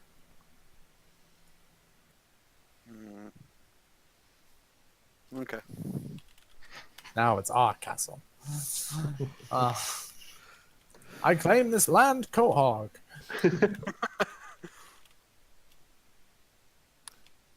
I love how Gregory's an American. We're on another fucking planet. There is no America here. There's a parliament. What are you talking about? Kestrel's British. That's not American. You guys are all UNSC citizens, so I mean, UNSC is not American per se. We might have started it, but you know. yeah. At this point, it's just the basic president of the world, if you will, is pretty much what's going on over in the Earth. As the Earth was united, so in this portion of history. However, LOL. like 35 minutes ago. Are you Yeah, serious? I just looked up. I was like, didn't he say he had to leave at 3? Yeah. And it's like well, 3:45, and I'm like, at about 3:15, I realized it's going to take me almost half an hour to get there, and it's supposed to end at 4. And I was like, oh, fuck. yeah, I'm not going. Yeah, I'm not going. Wait, your excuse? Sorry, guys, I was playing a game. No, my legit excuse is I'm actually on call, and I'm waiting for somebody to get back to me for work. Hey, on Snap, I'm on call as well. I know, right? I do have work to do. I just can't do it until they get back to me and tell me that they've done their part. Fair enough. But as you guys continue down, seeing glasses of champagne, whiskey, things along those lines, it looks as if a party had taken place recently, but was left in a hurried rush. Well, to be fair, we did kind of crush someone with a pelican. Yeah, we hashtag legit crashed the party. Well, I mean, it looks like it happened some time ago. Oh man, all the food got hours. that. Yeah, there is rotted, starting to get moldy food, rotting So food, we're in things Fallout along 76. Got it. West Virginia. Did you want penicillin on your pizza? You're gonna need it. You can...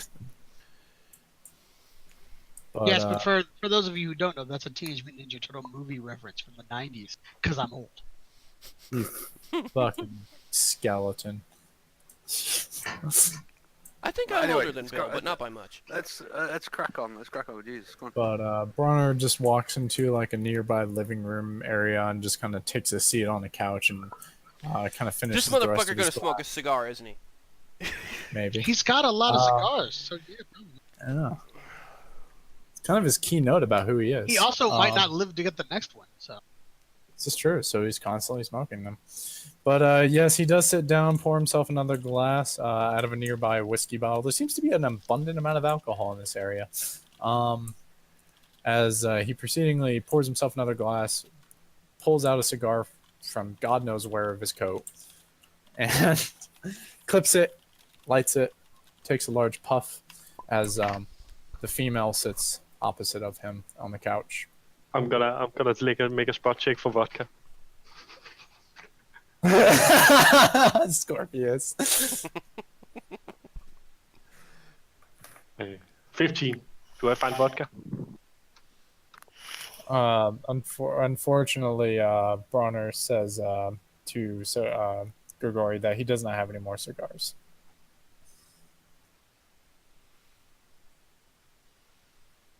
Alex? Yes. I made a spot check for vodka. Did I find it? Yeah, you don't even need to make a spot check. It's right there. Okay. I'm gonna pick that vodka up, and then I'm gonna yell to the sniper lady. This is your home drink, right? That's for done. She stares at you, gets up, walks over to you, and I'm fast gonna say, want a glass? Or just a bottle? while looking at you in the eyes, puts her hand on her bottle and slowly takes it away from you. As you hear the cork kind of go, as she tips it to the back and starts drinking from it. I'm gonna say to James, I think I'm getting through to her. James. And then plops back down. James on her just seat. salutes her in Russian. She Salute, kicks her salute. feet up on the table in response. Kestrel says, "Well, that could have gone better. We still need to get off planet." Yes, well, we're also kind of out of an engine. Well, you said there might be more pelicans out here. Now's the chance to find one. It won't be pelicans. Well, There's at least one here. I seem to remember that when we were talking about it, there was a possibility of a civilian. There is a possibility of a civilian-based Pelican-like vehicle on the planet. However, it seems that whoever may have been here has likely taken any emergency vehicles up to space. So, our options are hopefully find something that can fly, or somehow repair what we have. Repair what we have, which is nothing. Well, it's a fully operational Pelican minus an engine. Well, Kestrel says, "Well, I'm your hardware person, so I'll go take a look." And she kind of wanders off to go inspect the Pelican, see what the damage is. Corporal is just gonna follow her to make sure that she doesn't get initiated James. on by. James is looking at her like, you're not the only one who can do this here. Yeah, your software. Fuck off. Well, we'll get to that in a minute. As you guys can pick your seats where you're going to sit in the time being. So I couldn't go look for the secret garage? What do you mean secret? I don't think a garage is secret. Like, how are you gonna get out if it's secret? Very carefully. Through the garage door. Stu wants to sit next to the, you know, familiar. She's got a bigger rifle than him. Big rifle, small tits. That's fine by me. So she's a boy. Got it.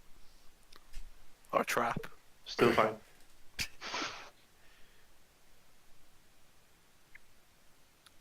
Flat is justice. Yes. Anything more than a handful's a waste. Well, I'm glad my wife has more than a handful. Because I use two hands. It's a waste. It's a waste. Pure waste. That's why I have two hands. Fun bags are fun. But there's only two tits. Motorboat. It's fun bags. Anything more than a handful's a waste. Well, what fits in your hand might not fit in mine.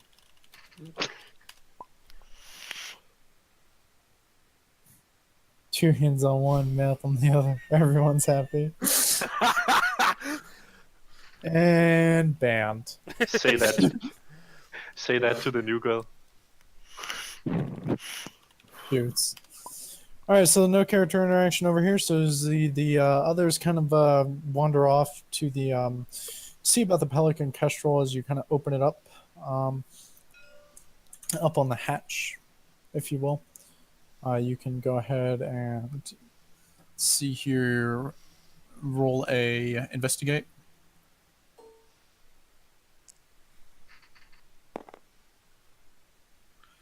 investigate. 19. I was Okay, gonna say, for- thankfully, that's one of her best pluses. You can immediately see that the fuel line is leaking to the engine.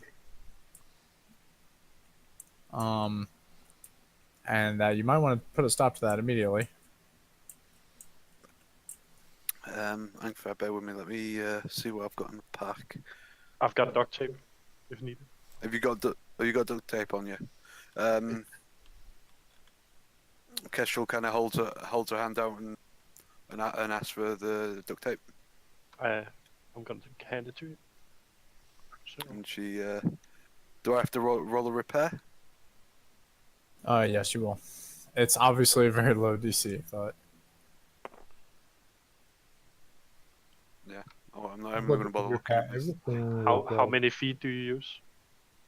Because I'm gonna take it off my sheet. How you much is will you will use about in this case I'll say about 6 inches of the duct tape to secure it. That's all she needs. How much feet is that? 1 foot. 6 inches. No, it's half a foot. Half of a foot. Okay.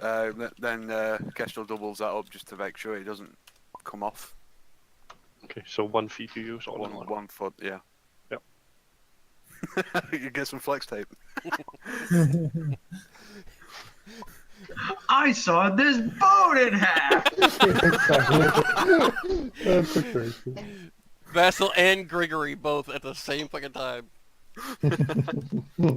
So That's a lot of damage. Kestrel's gonna roll another investigate. Okay. That's is that 15? 33. No, 32. Didn't you have plus 15? No, plus 14. Okay. Okay. As you're taking a look at it, you see that in particular, the atmospheric thruster on this is relatively shot. You're basically going to need a whole new one. It is destroyed and melted hard. And there's likely no particular way you're going to be able to repair it without a shit ton of tools and a shit ton of time. It would be easier to find a new engine. Will the Pelican as the vacuum engine, the non-air breathing engine, is that functional? You mean the ion? Yeah. Yeah, so as you kind of look through the ion thruster,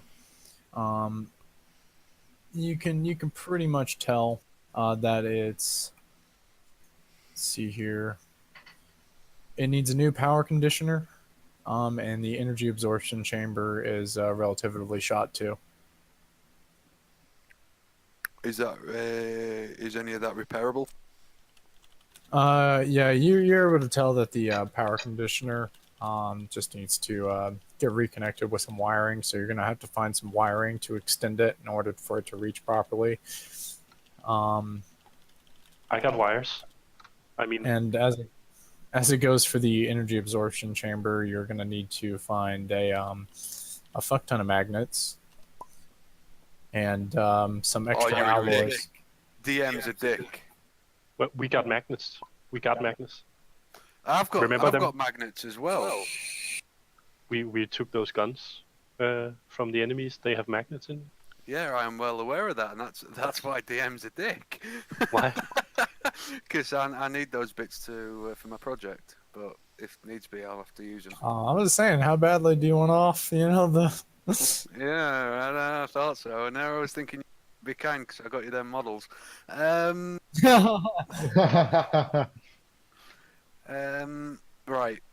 There's You did say always Bounty Guava. there's always something better, around the corner.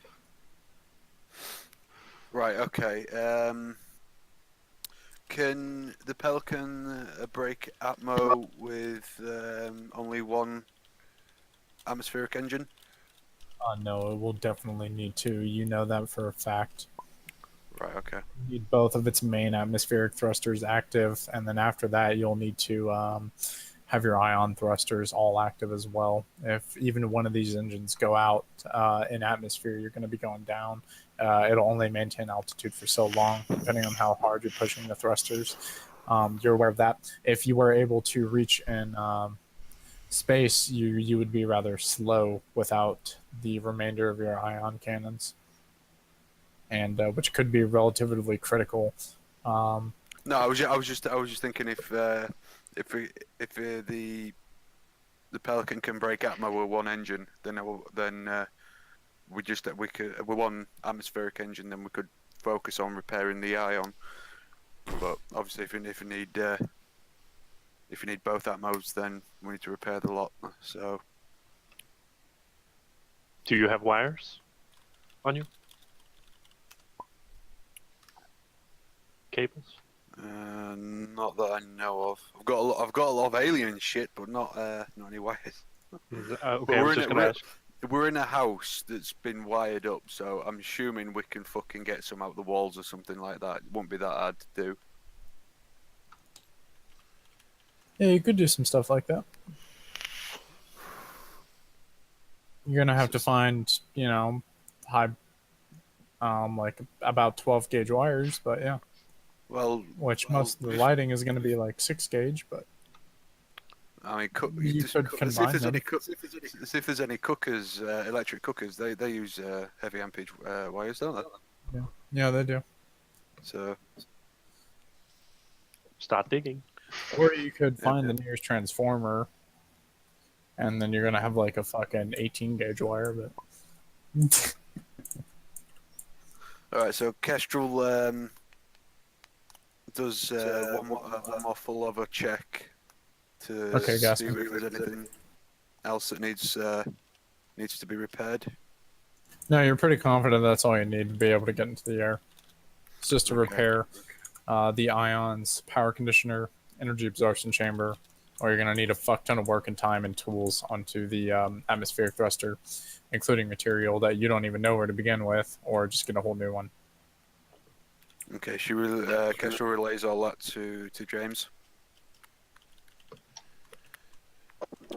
James is just gonna, he kind of nods and well,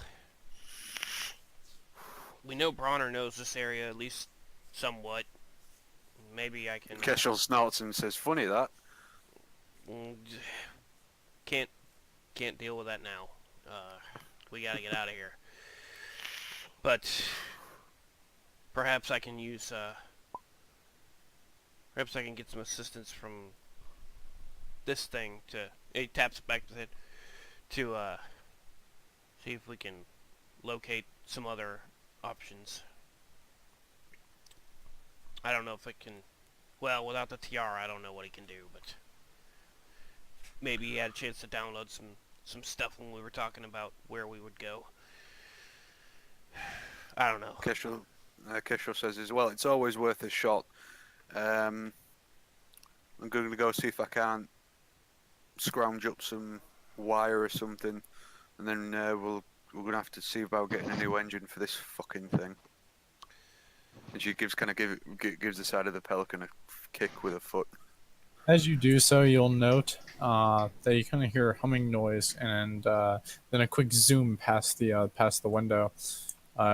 You see it as it passes by relatively slowly, but just enough to catch the eye. The vehicle is very long on two sides, with some sort of energy grid in between them, and a very short cockpit at the very back as it flies overhead. Fucking drop ships. Fucking drop ships. Could we use that? Actually, that's not a bad idea. But you're now aware that people are landing in the general vicinity. Well, that's gonna make shit interesting. Are we sure it's people? Well, let's go. it's life forms. Well, we better go get the others. See, this is we're gonna have company either way. It's light, but not James, as we know. James you is guys gonna begin look at to- Kaida and go, well, let's see how much damage you can do today. as, Looks like you you're gonna guys- have some fun. You guys are I'll gonna just- go ahead back downstairs at this point. I'm gonna look at you and smile like crazy. Gasman. You're wandering through the house, going through several rooms here and there. You see a couple of books, journals laying on a nearby table. It kind of looks like a study. Bookcases left and right. Once again, more alcohol. Kind of here and there, scattered glasses, things Just along those the lines. handwriting in all of those books. Is the handwriting in all the books the same? Yeah. In the journals, yes. As you just do a quick skim, you'll note that the handwriting is relatively the same. General synopsis. It reads mostly about the daily life and journal and the riches that this individual has experienced, and something about a daughter that this person hasn't seen in a very long time, and Oh, I wonder why.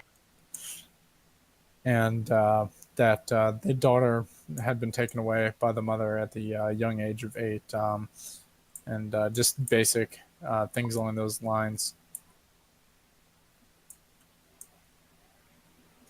Okay. But yeah, just the generalization of market trade deals, what's going on with Jotun units, nothing too relevant about it.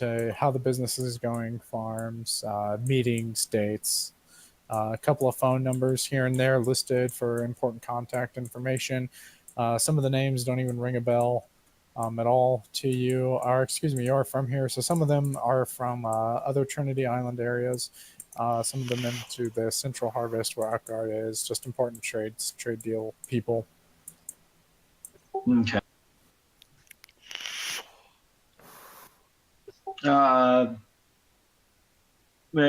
He'll put it down and then send a message to James. Says found. You cut out, bud. He's just gonna send a message to James saying he Okay, you cut out as saying he found a study. Oh, okay. And then continue looking through the house.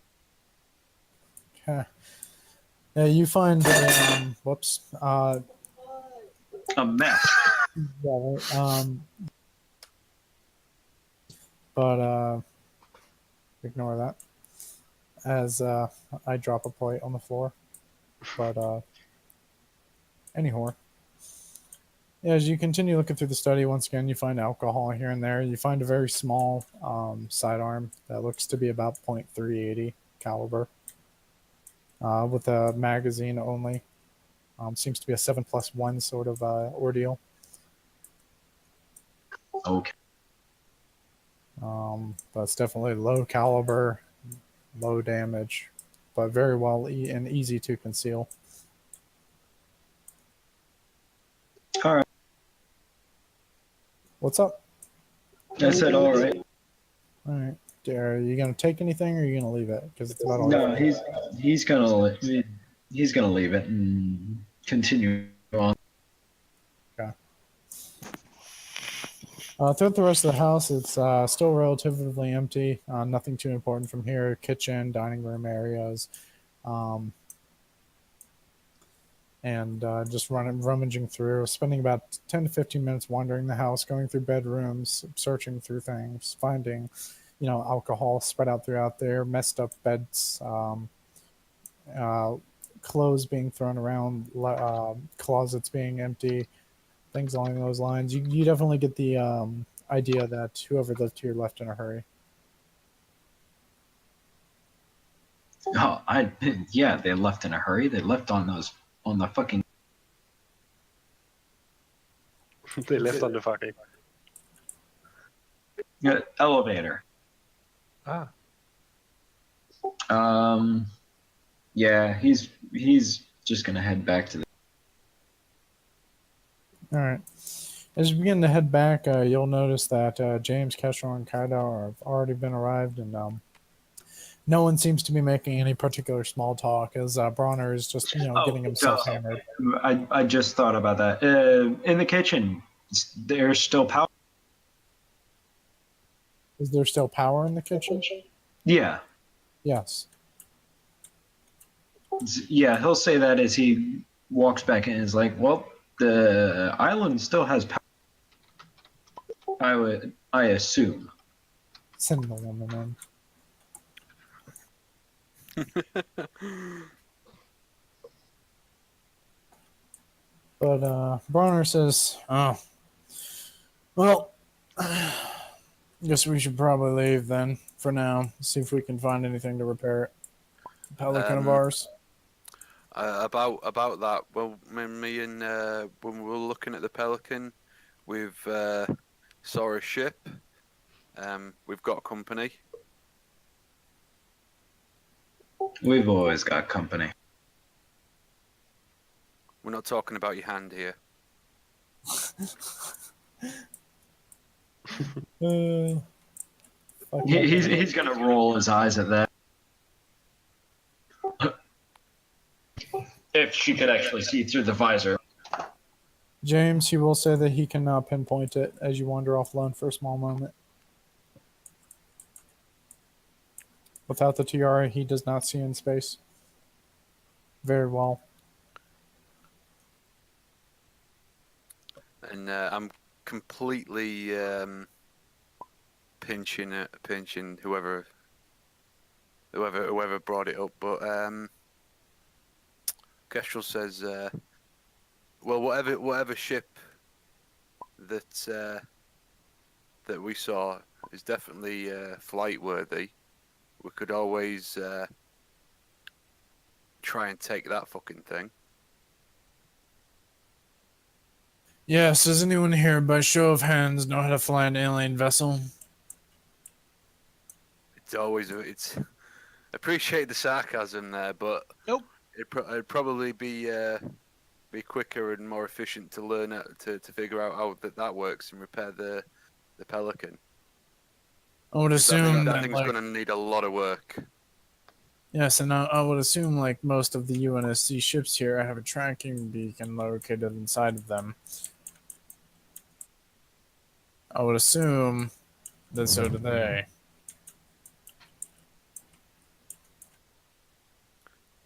Not to mention, with no way of identifying ourselves on that, if we, by not even knowing how to work whatever radio system they do have, wouldn't be able to identify ourselves to friendlies. It's worth it. It was worth mentioning.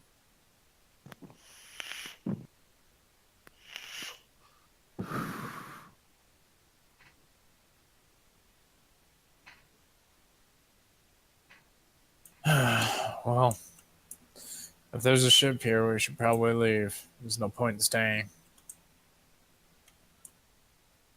We need to find what we can to get this ship off the ground. Do we split up? Kestrel says, right, well, if we're going to repair the Pelican, then we're going to need an entire new engine, as it's going to take a metric shit ton of time to repair that one, and we don't even have the tools to do that. We're going to need some 12 gauge wiring and a shit ton of magnets, which I might be able to which I might have already. Well, let's head to the garage and see what we can find.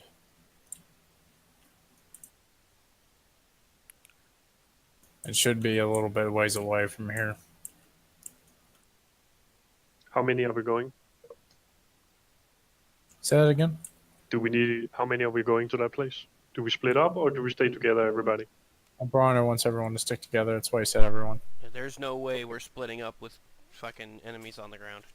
No, definitely not. Yeah, that's one way to get rickety wrecked.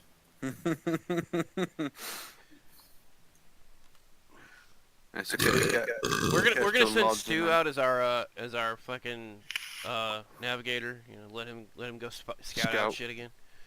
He doesn't know where the garage is, does he? Yeah, No, I Bruno know. will point out the garage, obviously, as you guys begin to walk out of the house, kind of weapons at the ready. As you guys see it, just like 600 feet away as you guys begin to move toward it, and whatnot. Safely reaching it, of course. Nothing seems to be, in the general vicinity at the moment. As you guys open the door, you guys will see that there are currently a fuck ton of these.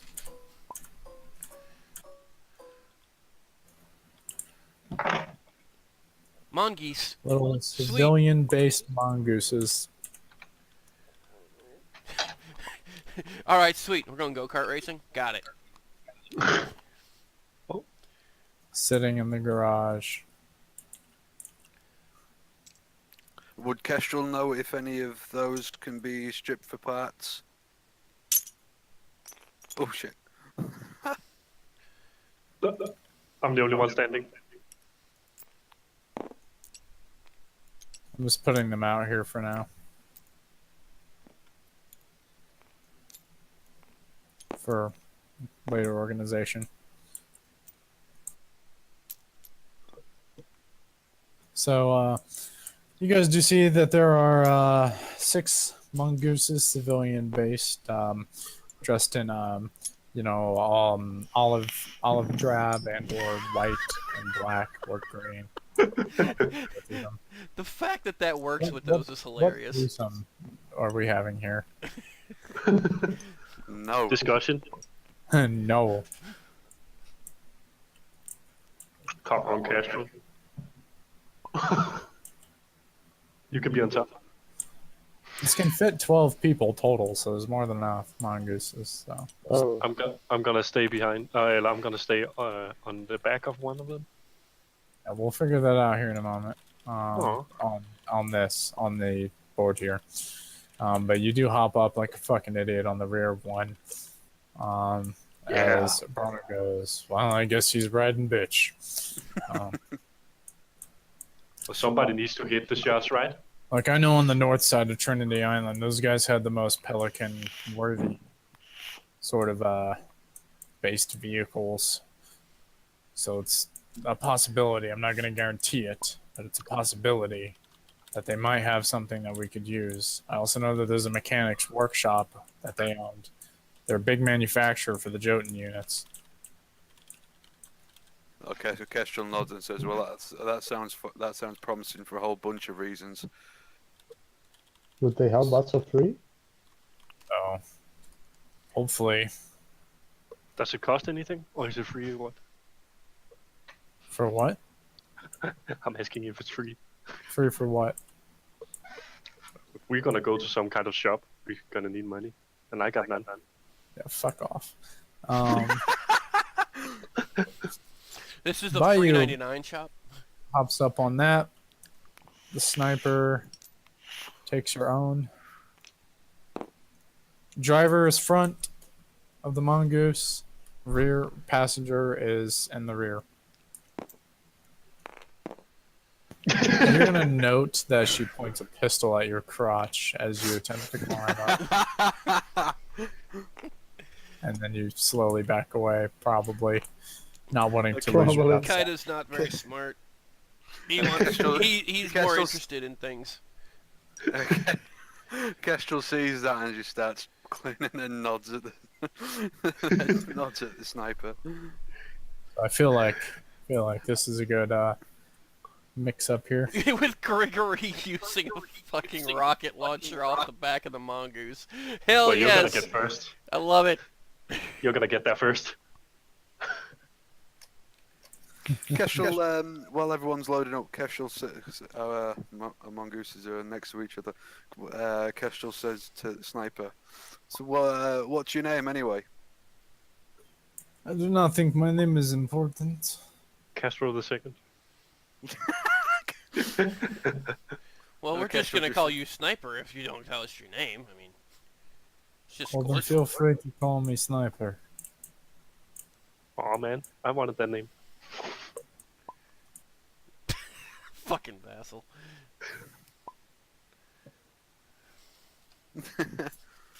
She starts up her engine. And you guys begin to roll out. Oh, fuck, Okay, what did I so. do?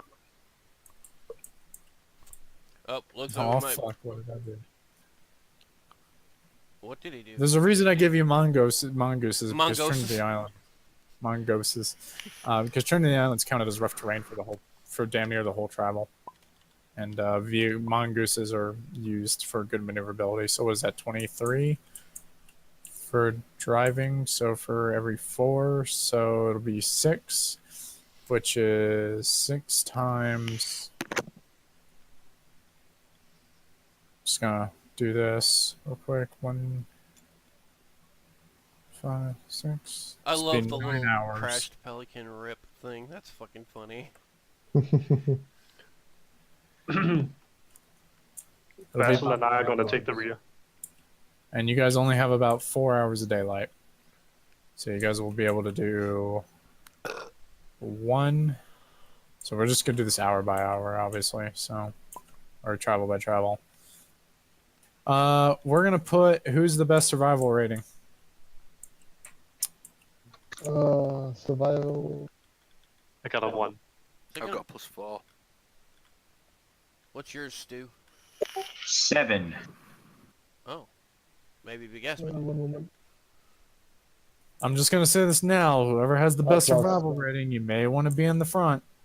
Total is 7 on survival. My survival ranks are 0. Well then, you're not going in front.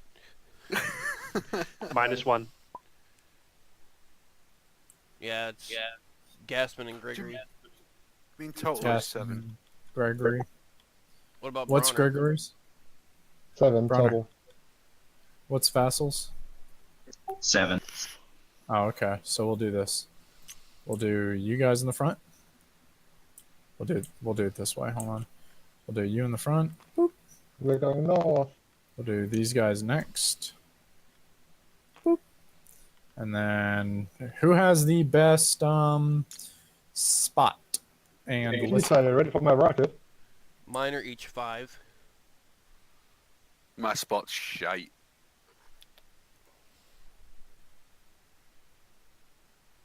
Nine each. Yeah, my spot is pretty bad, so. Oh man. Here, we're just gonna have to do it this way. You're gonna take the rear, and then he'll take that because you definitely want to have a good spot. And listen, I'm just trying to help you guys figure this shit out because it's very imperative on your positioning. And then everyone else doesn't matter where you go. So the snipers are gonna go right here. Kestrel's got the middle. Let's save this place in a convoy.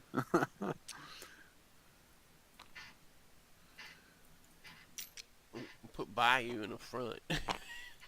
So she doesn't accidentally shoot Stu. This is a good plan. We should go with this plan. Oh my god. This is a good plan. I like this plan.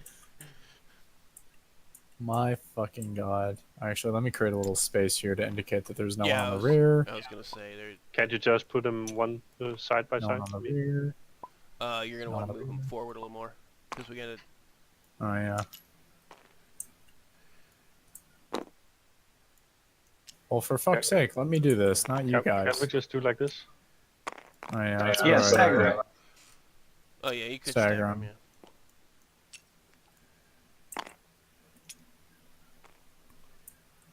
Oh.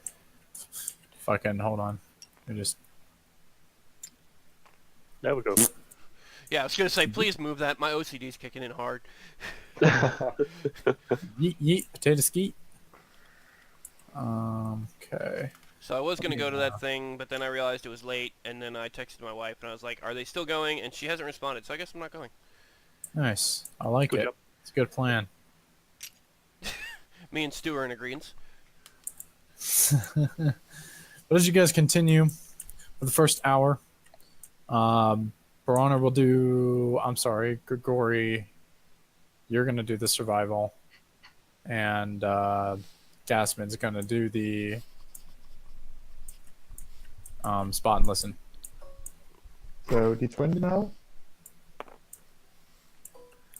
Well, he's Oh, gonna yeah. either hear it or see it. I rolled 2. He And is then the God. first one I played was an 18. And the second one, okay, this one, yeah, but the first one was the one I rolled. Hitting it again. No, you only do the survival. You don't do spot and listen, bud. Yeah. I just accidentally hit it twice, but Yeah, Vassal sees and hears everything, apparently. Here, just roll it again, bud. okay. If I you will just accidentally, roll again. if you accidentally click twice, you can just roll again, since I wasn't there for it. Oh well, not that bad. And I had 7, so that is 40. No, 21. Look at you. As you guys continue, let's put this. Are you okay? Go to the map over here. For those who would like to discuss this, which way do you want to go? The left or the right? Left. Go the furthest away from the mainland. Is everyone in agreement? Depends what's there. Well, you don't know. Duh. Okay. Well, we should just We go should- left then. We should take the right to see if we can spot some enemy. Oh yeah, let's just go left. Okay. Throughout the first hour, Gregory seems to be doing an excellent job leading you guys through the terrain. Bronner doing a good job, driving around, doing his thing. So as Gregory, kind of plans out the path that you guys should be taking. Gassman notices that there's a couple flyers here and there, but they don't seem to take note of you. As they fly by. You could have sworn that you saw something in the trees not too far to your east, but you were driving too fast to actually see it. But you're pretty sure you caught a glimpse of at least 5 individuals, and you were decently sure that they were aliens. However, you due to Grigori's path taking, seems that you have just missed them. Damn. All right, go ahead and roll again.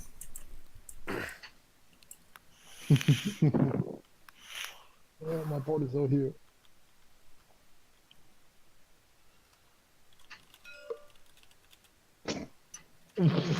Ten? 20 for Soki. Oh, you said 10? Yeah. 10. What the 7? Okay. Don't fuck up now. Oh Yeah, shit! yeah, Don't fuck yeah, up yeah. now.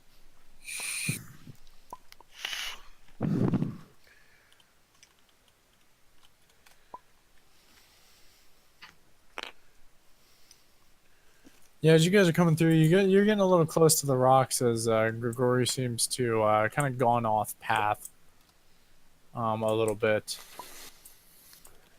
As you guys are kind of driving through the forest here and there, Gassman, you're pretty confident that there's something following you as you guys are running through the driving through the trees, kind of getting a glimpse here and there. There seems to be some sort of aircraft hovering rather high above you. You're not sure 100% if it's tracking you, or if that's just its flight path.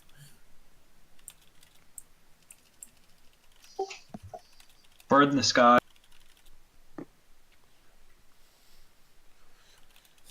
Fucking Bronner will acknowledge this.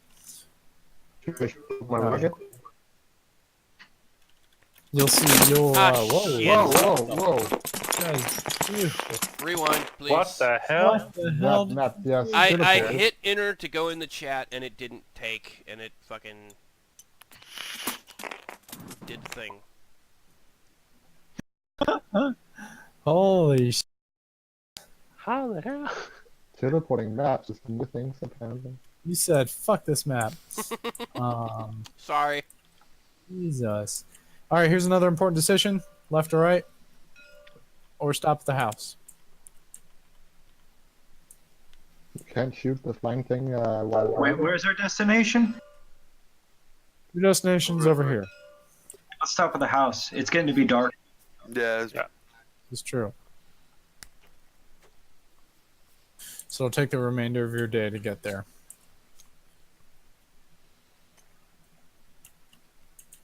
Do we have a roll for that again, or did we just roll for that? You will roll for it. See, the day is getting a little late out. Sun is starting to set. Max, we got a problem. What was the problem? Your some of your models didn't populate back in. Which ones? The Wraith, the Scorpion, the I'm Brute. looking at them. Yeah, they did. Oh, it didn't for me then. What the fuck? Yeah, I see James and Kestrel as a single dot. All the fucking mongooses are just dots. That's hilarious. Well, they are cards for me, at least. Yeah, they're there for me. Yeah, they're all there for me as well. Alright, Me too. I'm just gonna back out and log back in.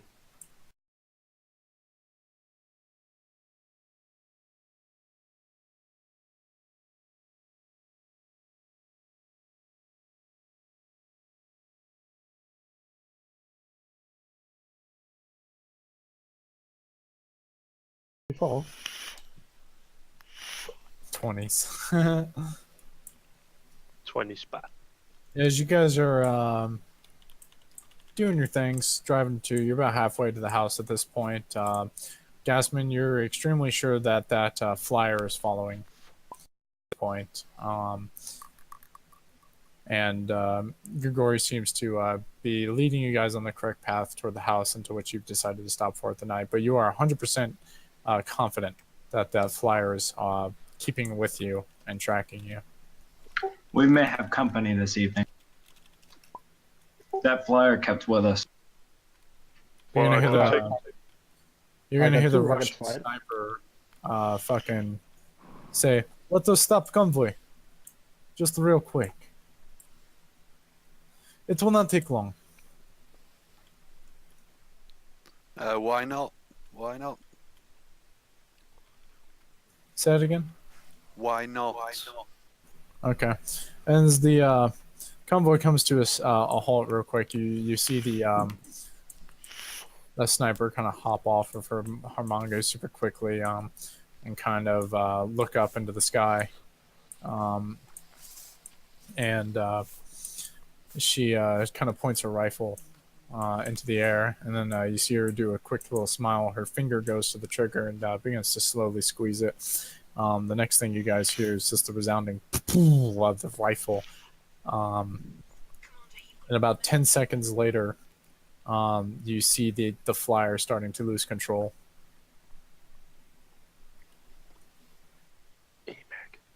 Kestrel nods and says, "Nice, good work."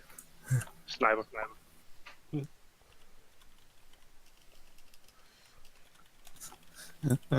She has a very high to hit. What did She you would do? have. She has to roll a critical fail to miss. Most of the time, when it comes to that situation, she was extremely debuffed when you first met her. Now she has all of her full stats. I'm so happy. Otherwise, she would have killed you all. Lol. But obviously, she was debuffed. That would have been nice. First mission, everybody died. Oh well. We're all new characters, everyone.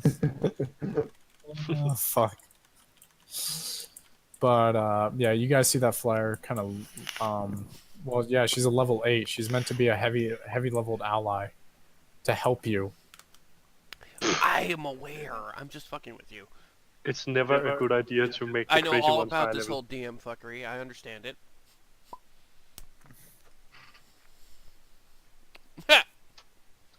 Shut your face. Have you seen her picture? Yeah, she's pretty slim. That ass though. Right, so is the convoy moving again? Yeah. Yeah, the convoy goes ahead, and you guys start to get up on your way once again. heading back safely to the large mansion-esque sort of building. As you guys approach and whatnot, leaving your mongooses outside, approaching the front door, you guys kind of try the door. Now you see that it's very well unlocked. And it was almost without hesitation that Bayou just puts his shotgun up into the door where the door handle usually is in the lock and just blast it wide open. Bayou never misses.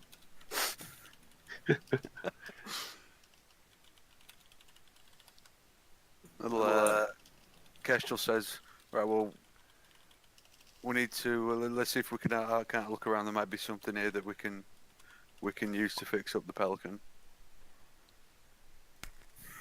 It's because it's small, like Bayou. Bayou never stays locked out of a stranger's house.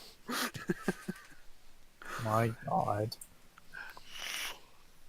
As you guys enter the room, the first vestibule, similar to the first house, Bronner goes to the kitchen and starts pulling out, obviously refrigerated items, making sandwiches, doing things like that, feeding the troop, if you will, pulling out bags of chips and pickles and all these other assortments as he kind of starts laying them out for people to eat. So that way I don't use up one of your rations because you're going to need those later.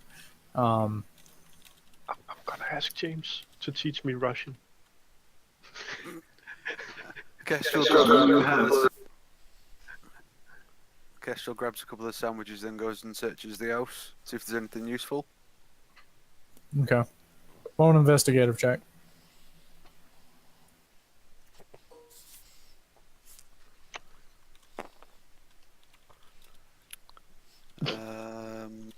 That's 18. 18. Huh? Holy shit.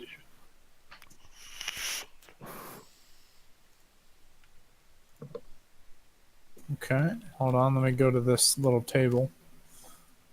Which little table? My table. Ah. The loot table. Ah.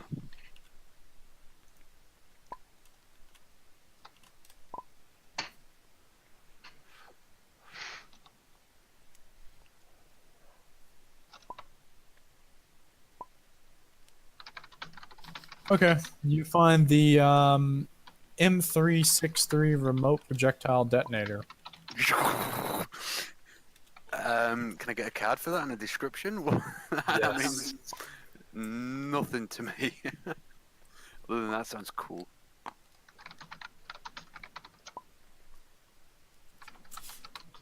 Oops, that's a link. Apparently my fucking thing doesn't want to fucking do it. We don't need to see your Pornhub. Yeah. So the M363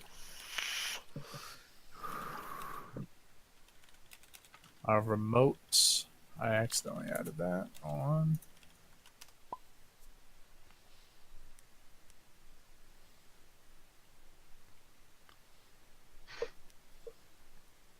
Oh, that's an O, not an A. What am I doing? I just deleted it because I'm an idiot. Cool.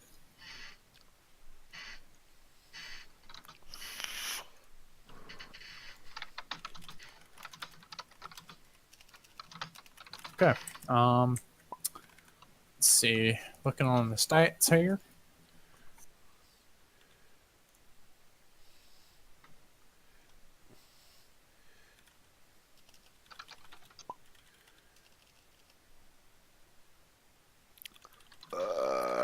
Fucking hell.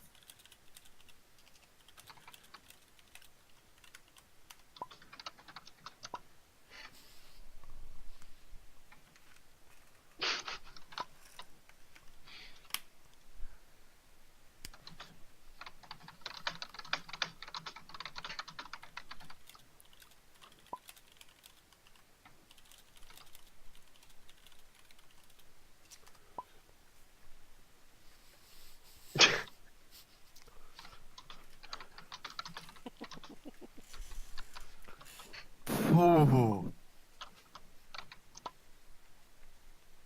So is that a one-shot thing? Then the entire thing's useless.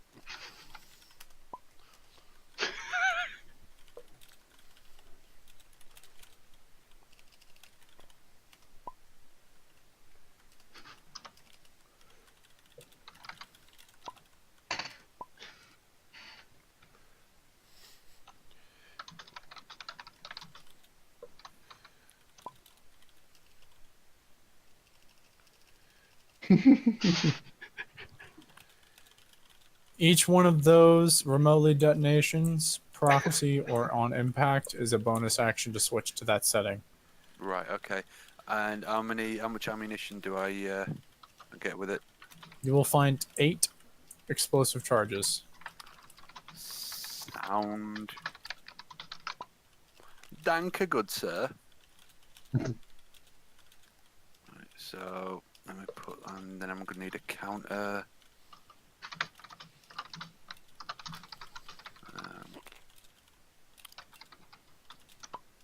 Is that 8 in? Is that so? Basically 9, because I'm assuming it's loaded. No, it was not loaded. You just found 8. Right. So call it. Eight. Just fuck. 87. Yeah, I'll have 87 of them. Yeah, you opened up a desk, found a case, and you see that it is loaded with this little weapon here that you could find. Kestrel kind of like goes nice, and then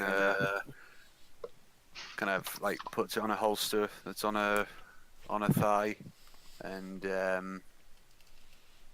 Yeah, that's like a potential. Was that 41 total damage plus whatever your int mod is? +3. Yeah, so you're like I'm looking at a fine. potential 43 damage. 2, 3, 4, 5, 6. As long as you're rolling good. 19. It's 24 plus your 3, so 27. Fucking hell. Yeah, Kestrel kind of puts that on a thigh, kind of like very chuffed with herself kind of thing for finding it. Then carries on looking through the house specifically for things that can fix the Pelican up. Okay. Yeah, you're able to see that, it's just basically any other normal house. You probably found the only thing of any real value. Once again, just a bunch of journals, bunch of notes, library-based things. Seems to be a more or less copy-paste with moved around rooms. Okay, then Kestrel goes back to the main room where everyone is, and then takes a seat and pulls out a pad, and does some work on a project. All right. You will all see that the sniper is. Should probably figure out who told you to kill. Lol. You guys see the sniper playing with a small set of dice. As she just rolls them silently on the table. The simple roll of the clash of the dice doing as they do.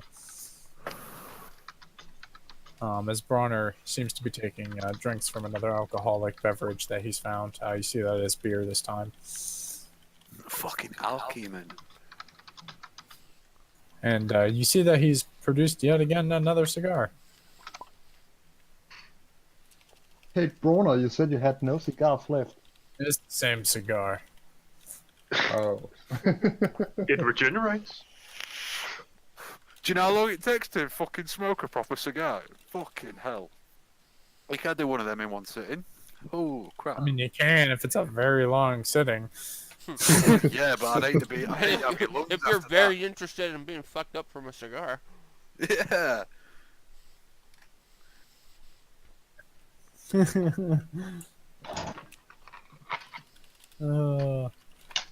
goes, well, who wants to take the first watch here?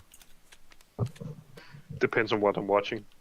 I wouldn't. Well, it's not particularly interesting. It happens to be outside of a window, and unfortunately for you, not a stripper window. Oh man, you know me too well. Kind of Kestrel looks up from a pad and says, well, can I sit this stag duty out, because I'm very close to making a breakthrough on my project. As long as someone else can take something, we need 2 people here. I'll take the first one. Yeah, well, let's do it, Captain. I prefer not to do it, Lance Corporal. Oh man, Bow chicka wow wow. but you can still take a shift. Oh well, thank you.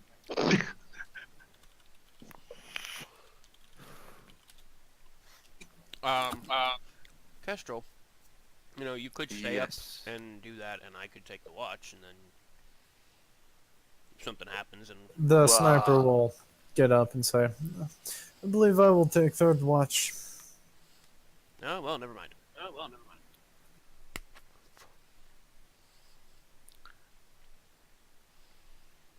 Okay, so how many hours am I rolling for this? You'll have 1 hour left before it's time to get a full 8 hours of sleep, so you're not exhausted. 3d4s. 1, 2, 3. Come on. Give me good rolls, please, please, please. Oh, You're supposed to have 4 d4s, by the way. oh 4. Right, so what was that? Yeah, 7? remember what I was saying before? Oh, So yeah, you yeah, get yeah. So you'll have 11. 11. 3, 4, 5, 6, 7, 8, 9, 10. Oh, come on! He's just gonna make you do another fucking counter when that one's over, right? Yeah, probably. Depends on how he goes through things. Anyhow, Bronner's gonna go through his first little thing as the night starts to settle down. Actually,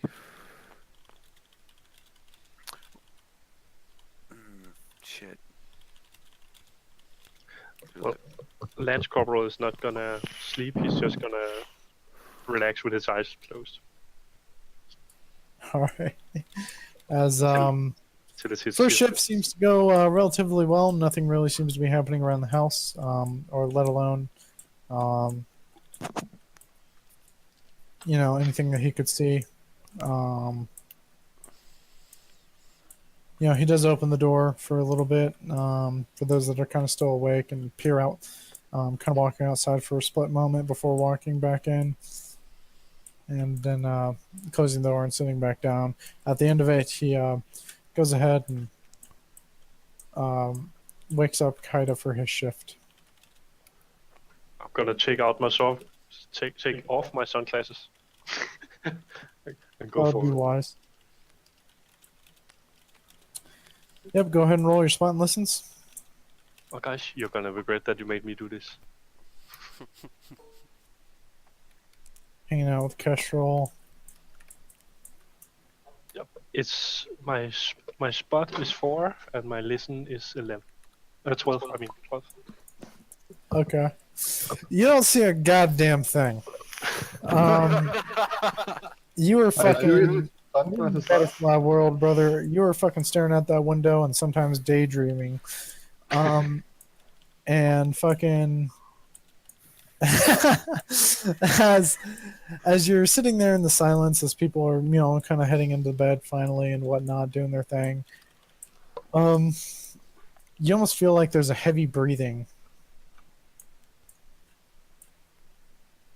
that you can hear just across from you in a narrow doorway. Oh, fuck. Well, I'm gonna. No. No? I'm gonna know, apparently. No. Elites can cloak, can't they? Yes, they can.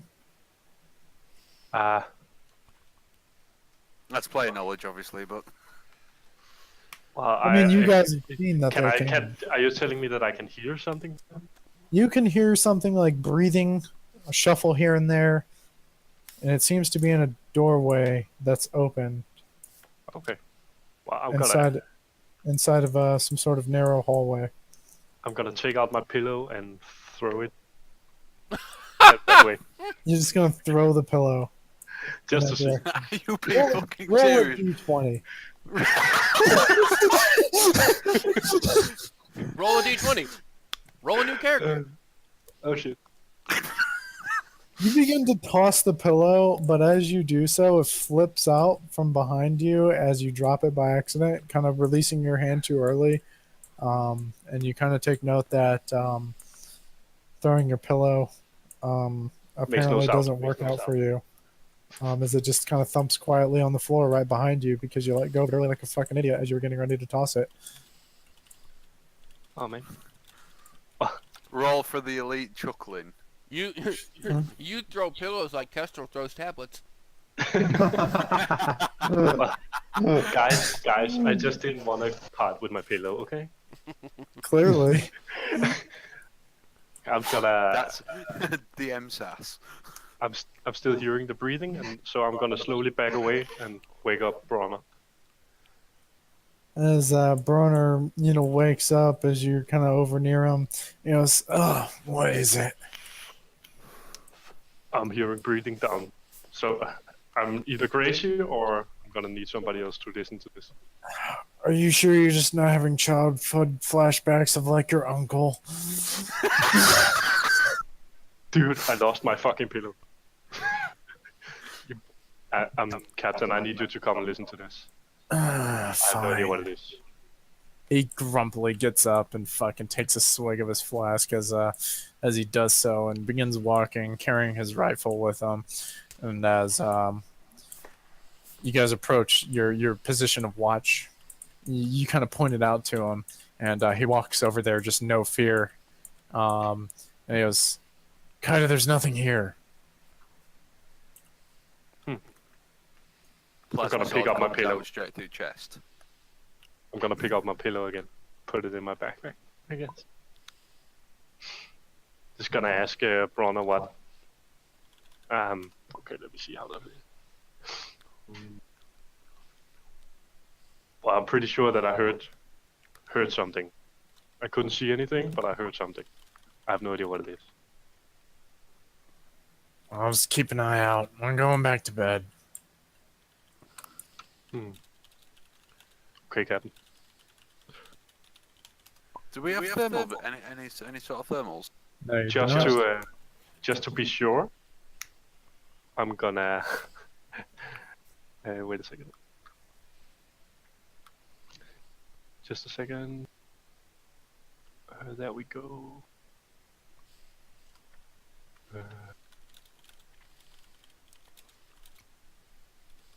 Okay, I'm gonna take the lotus mine and plant. Oh my god. No! And plant it at the open doorway. No. Fuck's sake. Okay, so you do this. And then I'm gonna go back and look out of the window.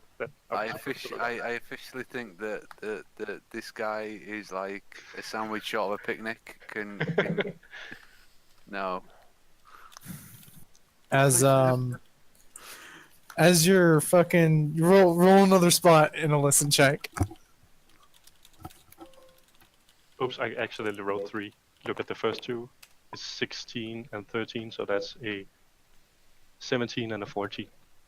Okay. As detect mind indoors. As you're kind of sitting there staring out the window, you're kind of feeling a little spooked out from what you had heard before. But as the feeling leaves you, you got about an hour before your shift is about to end. You're kind of calming down at this point. But then once again, you kind of hear footsteps coming up from behind you. Okay. And they're heavy. A very quieted thump, thump, thump. Okay, I'm gonna do a hide check, I guess. I'm gonna try and hide. He's gonna try and hide. Are you Is he supposed to coming be up on behind me? stag? Fuck's sake, man! Is he coming up behind me? Like Hide on the mine. Yeah, there seems to be someone approaching you from behind. Fuck it, I Usually- can't hide then. If he's looking Usually, yeah, it would be a very hard DC to hide with someone looking at you. Obviously, you still haven't turned around yet, so you have no idea what is behind you. at me. Okay, but I'm gonna turn around and yell the fuck to everybody to get the fuck up. You're just gonna turn around and start yelling. Yeah, I don't know who it is. I'm afraid. As you turn around, weapon raised, you go ah, and there's no one there. Well, this is why I'm going fucking crazy. I'm gonna go back and say I can't do this shit. And I'm gonna tell fucking Sniper Girl to take the watch because I'm fucking afraid. As you wake her up, she looks at the time and says, "Will you quit stop being a bitch and go do the rest of your shift? I am trying to get a little bit of sleep." Dude, I'm getting fucking crazy. I'm not okay with this. Okay, seriously, you're gonna kill my character before I even know what to do. You have like 45 minutes left. It'll just tough it out like any other real man should. Ooh, wrecked. Fucking wrecked. You just lost all your chances with her, dude. Sorry. I don't care. Roll for burn damage. Listen, it's rather that than my character. Screaming like a little girl. Fucking roll for burn damage. I'm telling you. Wait. What do I have on me? Okay. I didn't know she knew. What the fuck is that fucking bard's? Vicious mockery. Treating There you go. Alavera.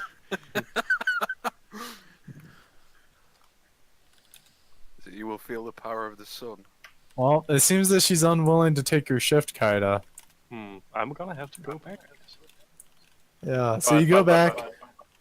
Wait, Okay. I'm gonna take a stack of chips with me. As soon as you take some chips. Yes, and I'm gonna throw them all over the floor. Oh, look at you. Yeah, you spread some chips out on the floor in your general vicinity. Are you doing this circular in a straight area? Where are you doing it?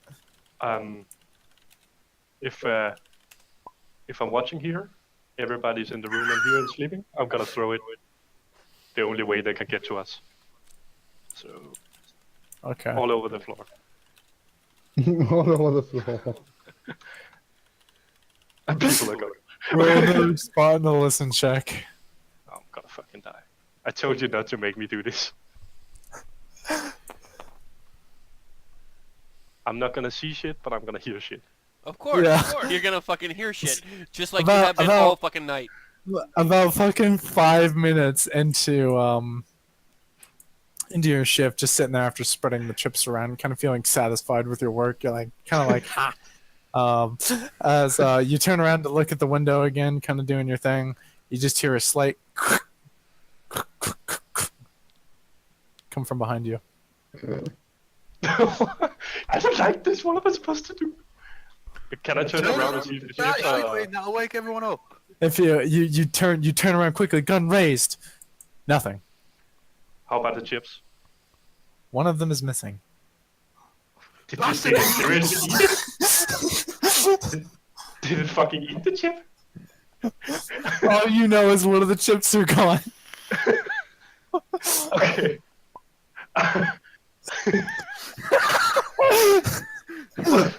What is this? Report him to the DM. Deliberate intentional feeding. Yes. That's jail time in some zoos. Oh my god. Sure, that's court-martialable. I'm gonna just ask, low voice, who the fuck ate my chips? You hear Am I no getting response. You hear nothing. You hear absolute silence. It's almost eerie. Okay, You kind I of go feel back. you feel a little bit of sweat coming down the back of your neck. You're feeling a little nervous. Okay. What am I supposed to? I can't see them, but I can hear them. As roll another spot in the listen check. Okay.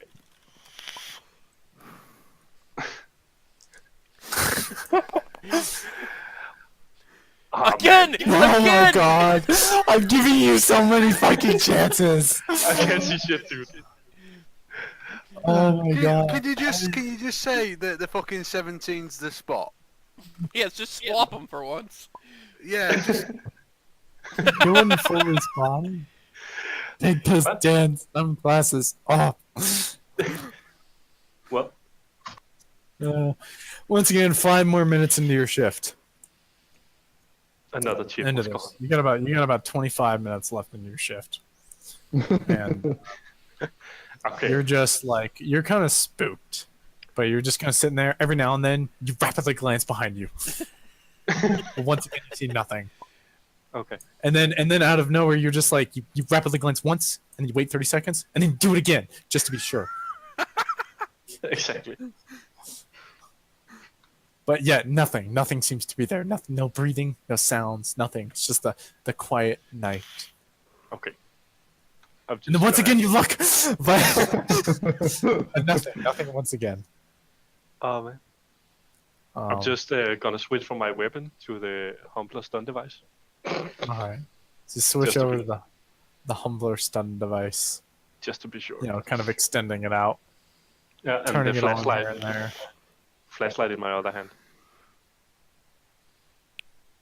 As Well, this turned into Resident Evil real fast. yeah, no kidding. And I'm just gonna see how far I can go with this shift before dying. I mean, I have no idea what it is. It was almost right behind you when you hear this, but you kind of hear a chuckle. Hmm.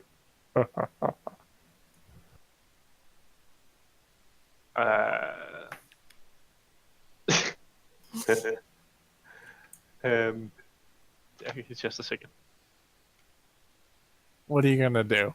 It literally is right behind you. Okay, I'm gonna tumble backwards, I guess, towards the others when I hear this. So you're gonna tumble forward. So you're facing the window, tumbling backwards. This thing is right behind you, whatever it is. Okay, I'm gonna tumble towards the others. I don't know which way that is. Behind you. Okay, I'm gonna tumble forward then. And That's a look window. behind me. And look behind me. You're gonna try and roll into a window. Oh, wait, what? Am I that close? Yeah, you're sitting near the Dude, window. I got no fucking vision of what I can do. I need vision. What are you gonna do? Spin round with the fucking thing, the stun thing outstretched. If it's right behind you, you're gonna twat it. Okay, but what if it's something that's not gonna hurt me? I'm just gonna make it mad. That's not a good idea.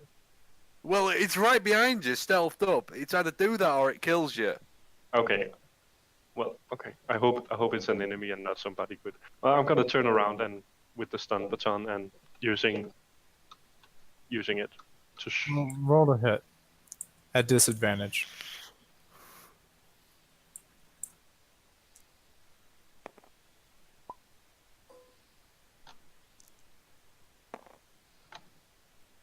Okay. It's a 50. Okay. As you whip around quickly, using your arm, just not even hesitating, just like, you just swing the stun baton as hard as you can. But all of a sudden your hand stops moving and you feel an immense pain reach into your wrist as you need to make a strength saving throw to see if you drop your baton. And you're also going to need to make a strength saving throw as your neck is about to be grabbed. Is it fortitude or reflex or will?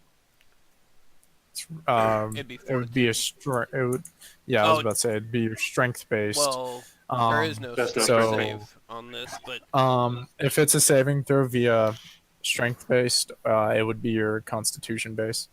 Okay. So I So fortitude. Fortitude. I lose So the you stun. make 2 strength saving throws. It's your fortitude saving throws. Mhm. So the first one's for your baton. 3.5 does basically contests of strength. Is strength. Do you just use your strength ability modifier to go into it? Yeah.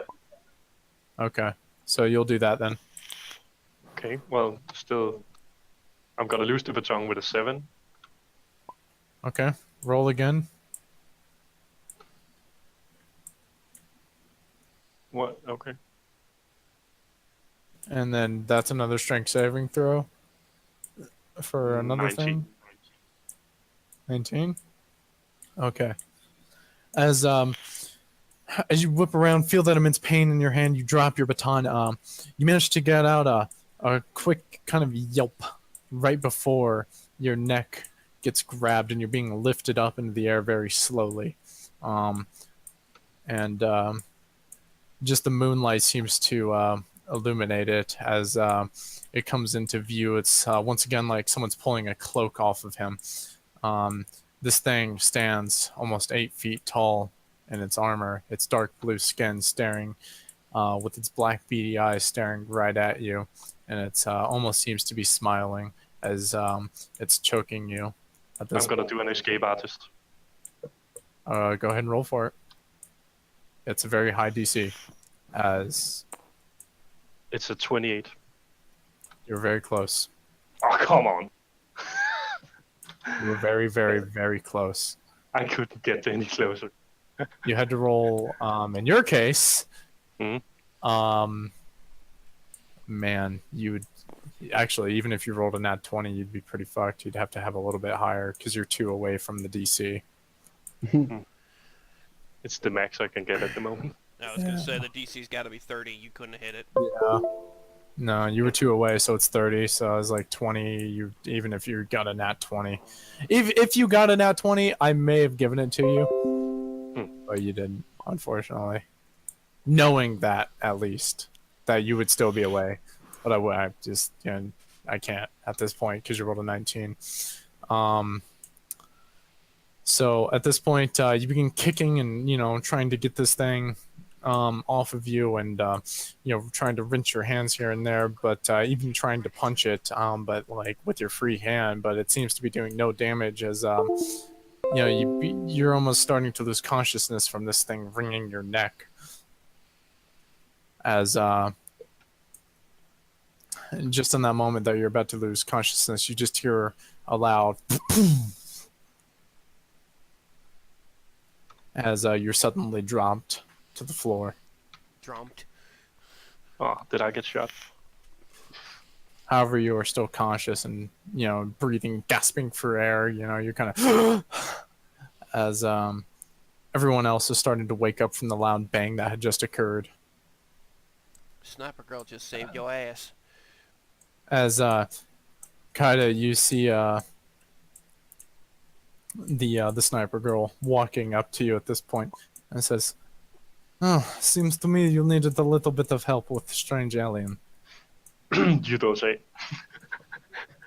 Your voice This shit is a was little invisible. fast, but yeah, you definitely managed to speak it, coughing a couple of times here and there between words. Well, did you kill it? You look over at this thing, and it has a massive hole in its head. It doesn't Nice have shot. a head. Good hit. I'm gonna tell her good hit, and we're gonna have to wake the rest up. We're I already believe awake. they are already awake. As you see Bronner kind of rushing in, gun up, and he just kind of stops dead as he sees the alien on the floor and goes, "What the hell happened here?" Well, I had an invisible playmate, and he kind of wanted the fight. It was Kita's uncle. God damn it. The Bronner rest of the seems to group in. Bronner seems to like that word a lot.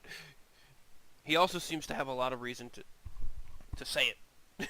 Hate to say I told you so, sir, but There was a motherfucker here. I wasn't kidding. Dude, he ate Go my ahead. chips. Go ahead and sweep the fucking house. See if we can't find anything else. Someone guard the goddamn door. Watch for the mine. Take chips. The mine Yeah, none there you of go. us know about. Yeah, none of us know about the mine right now. But I'm gonna tell you before you go anywhere. Oh, Okay. done. Yeah, you Gotta tell tell the everybody. group about the mine. And Bronner quickly looks at you, looks at the mine, and he goes, "What in the hell are you thinking?" I Kessler got smacks scared. him in the face. James smacks him in the face. Everybody just walks by, smacks him in the face one good time as they walk through the rest of the house. I'm gonna evade all of those attacks. Castman would have just shrugged it off as just like providing it. What'd you say? While everyone's sweeping the house and that mine is being picked up, Kestrel's gonna kind of loot the elite, specifically looking for weapons, Pretty much, Phil. the shield, and the cloaking device thing. Okay. Go ahead and roll an investigative check.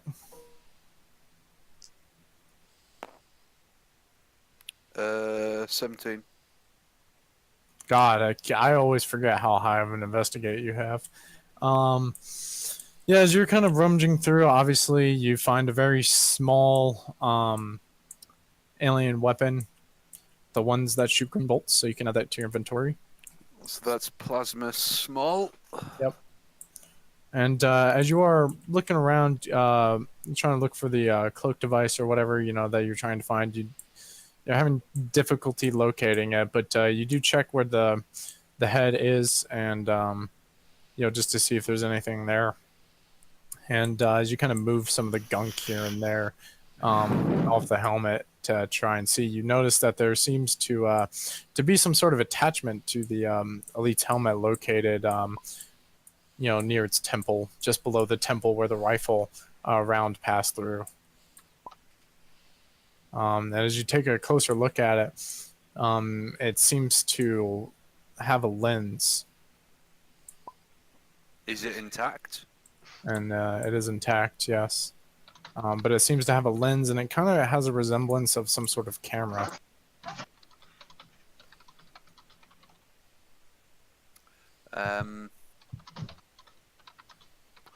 Does our compads or the data pads or the fucking personal computers or whatever the hell they are, do they have any inbuilt sensors into them? What, like Wi-Fi? No, as in like anything to. I'm kind of fixated on the entire camera looking things. I don't know whether that's whether it is actually a camera or the invisibility thing. So I want to see if there's been any transmissions, any traffic or anything like that. You would have to talk to James about that one. Well, you would know that. Kestrel kind of looks over at James and says, "You won't be able to tell me if this is transmitting at all, would you?" Wait, what? Hold on. James comes over and looks at it. Yeah, once again, you see the oblong sort of camera-like device with very much a lens. It definitely resembles a camera of some sort. I'm gonna roll technology. Knowledge. Okay. Knowledge. Oh my god. It's a 13. All right. As you're able to, poke it around here and there, just kind of running your hand along it, you kind of feel a notch on one of the bits in the rear.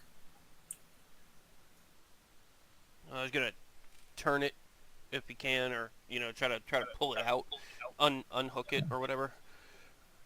Yeah, so you end up kind of pulling it out very slowly, as part of the presumed camera kind of comes off the back, off a separate piece. And then you kind of look at it even further into investigation. It looks as if there's some sort of port there, but it's only a single port, as if, for example, it reminds you of what cars used to have back in the day, known as aux.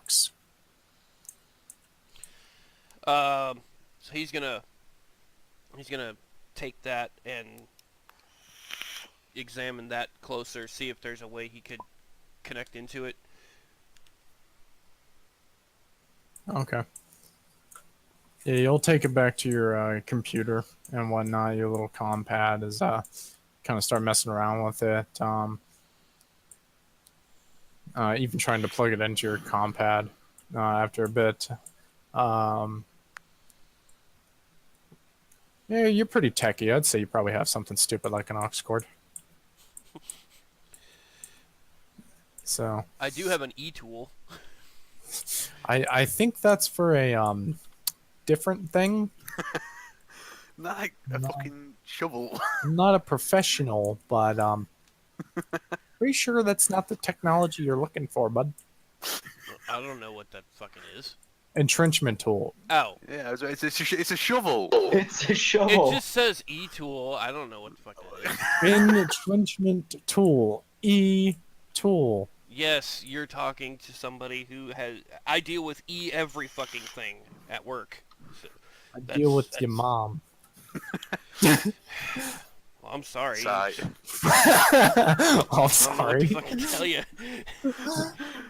Sorry, Dad. We both She's know. I think she's we a both nice know. she's a nice lady and all, but I don't know that you want to do that. Sorry, she's just there for cooking and cleaning. Well, at You know, least she's your good at mom those, is. you know. Yeah. So is there any way Um, to find out whether this she makes thing's good chili. transmitting or not? Yeah, so as as you're fucking around, you plug in the aux cord just for fucking fun, you know, just to fucking experiment. It plugs in perfectly. Oh well, that's Even hear the click. interesting.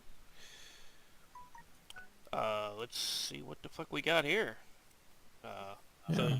you'll jump on his tablet thing and see if it recognizes this new device.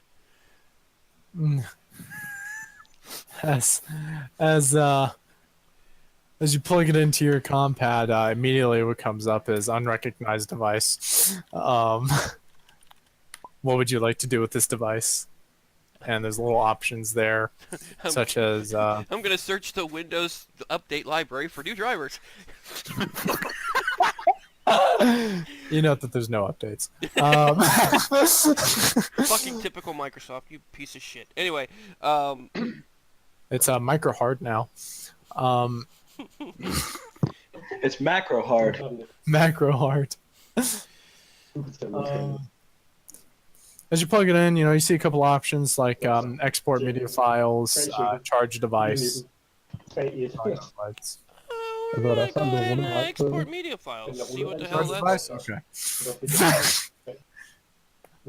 As you export media files, you note that a very long loading bar comes up onto your screen, and it says ETA 6 hours. Og kigger ned i chatten. Fucking hell! What the hell was this thing doing? Så der typ, så er der 1, 3, 8. From the fact that it was invisible and shit, I'd say it was it's been hanging around for a while. Lige hvor terningerne But the real question is, if one can be invisible, then godt til venstre. How there many could be a others? number. Yeah, exactly. Så når du spawner ind, spawner næste, spawner ind. You just killed a notorious porn Fucking star. turn you push to talk on, Soki, please. We don't need no German here. A Deutschen Hafen, Dorfen, Heben. Heapin' hoppin' hemoglobin. I don't know how to speak full German. I only know a few words. Krankenwagen. Final solution? How about final solution? Udgivsstræber. No? You talk about that shit, you're gonna get me fucking kicked off YouTube. Ich habe Donut. Ich haben Donut. I'm hungry too. Anyways, you know that it's about 6 hours, and it's gonna be a while. Well, guess we'll see what the hell this thing was up to 6 hours from now. Shit. That's a lot of frickin' data. Well, I don't know if it's still active. But, Stick swarm in it. Swarm pops in. Fucking. There's 8,347 gigabytes of alien porn. Yep. Actually, yeah, fucking go for it. I swear what the fuck the crack is with it.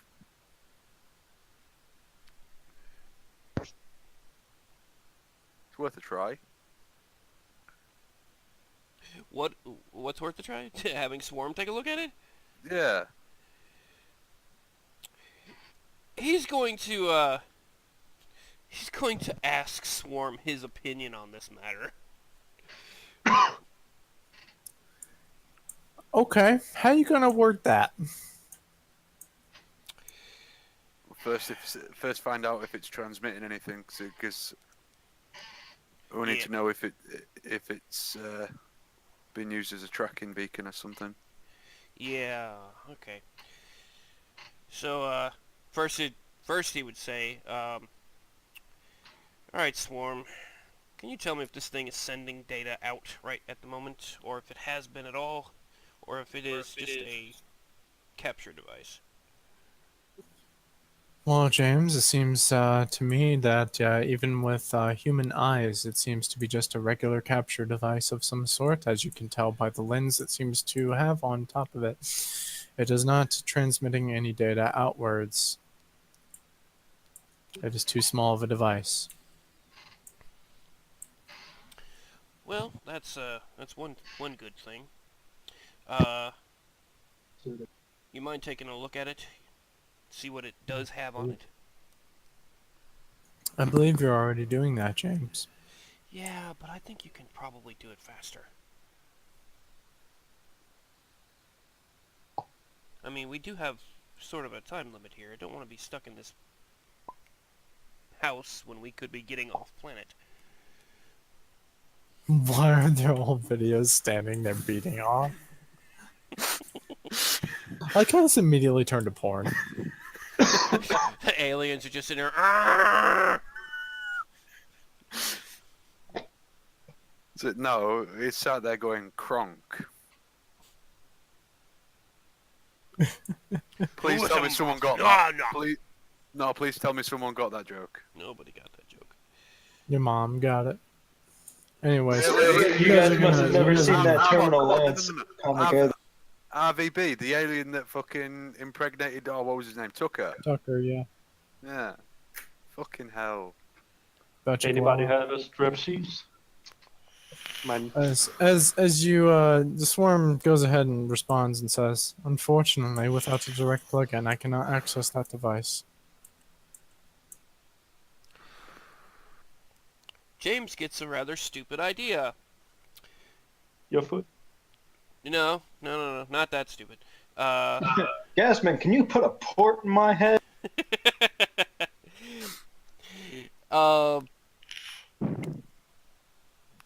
No, seriously, he's probably gonna fucking hold on to that camera for later so he can hook it up so Swarm can record shit for him.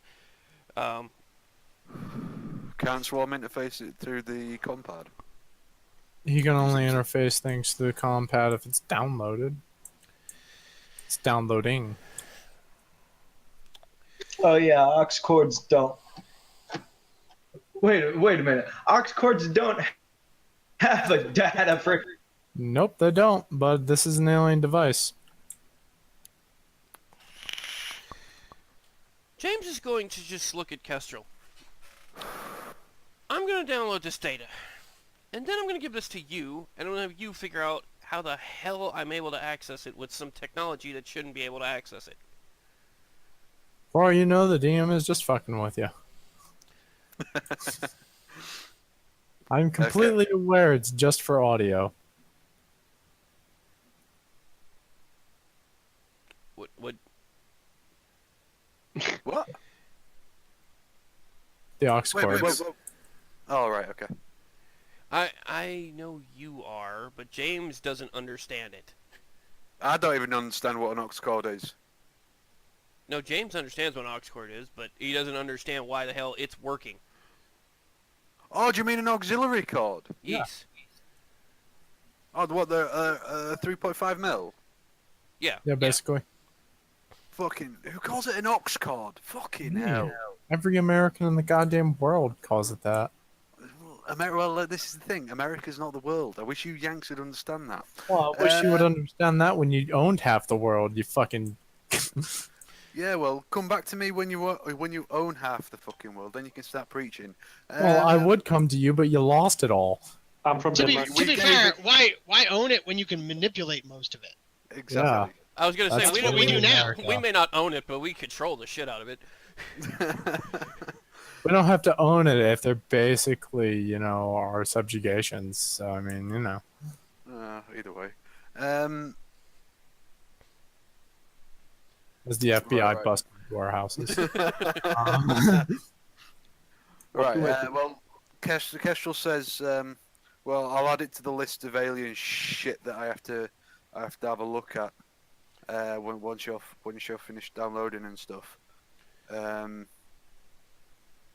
she kind of heads back over to the elite corpse and gives it another loot chance.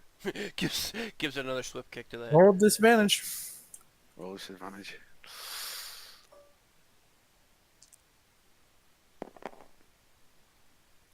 Oh, fuck's sake! What is that shit? Oh my god. That's the best shit you could ever do. A fucking 1 and a 20 in the same roll. That's just... Yeah, but it's Really? disadvantage, isn't it? Yeah. Yeah, it is. Come on, DM. At least meet me in the middle and give me a 10. Because that's just fucking... I'll meet you with that. You have no idea what you're looking for. I'll just keep on saying loot chances. That's pissed me Okay, right the fuck okay, off. No, okay, no, fine. I'm playing. Go ahead and roll disadvantage -10. Let's fucking do this, Danny. What am I doing? Rolling 3? No, it's just sake. -10 to the lowest number. All right, cool. -7. You find nothing. You have no idea. Alright, okay. You start putting stuff back on the corpse. All of a sudden, Yeah, you you know what? You You know realize, what, hey, my Vassal? watch is missing. I like that idea. As you were looking, you notice that it fucking voids its fucking bowels. It shits itself. And the stench is unreal. A non-living thing voiding its bowels. That's sad. Pretty Well, common. If That only it sucks. smelled like that when it was fucking guess- invisible. Right? Casual shakes her head in disgust and goes off and does an hour's worth on a project. Are you sure? Because you still need sleep. Yeah, I was about to say it's like 3 in the morning right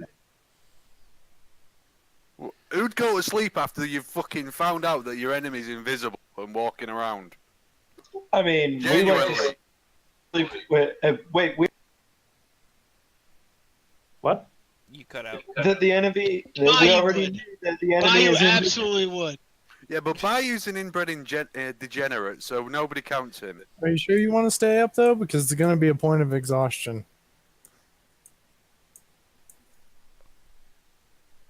I What wouldn't does do that it. do? You get disadvantage on all your checks. Ah, fuck that then. Immediately. Yeah, fuck that. Have you seen? I got a nat 120 on my last disadvantage roll. I don't think so. You know, I'm just saying, it's probably for the best. Yeah, fucking.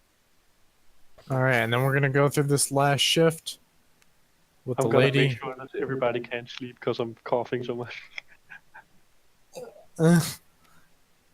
And we're going to take a quick 5-minute break before we get back up into the morning. Yeah, I need a coffee. I need a... Fucking nat 120. And I will be right back. I'm fucking right. I'll be back in 2 secs.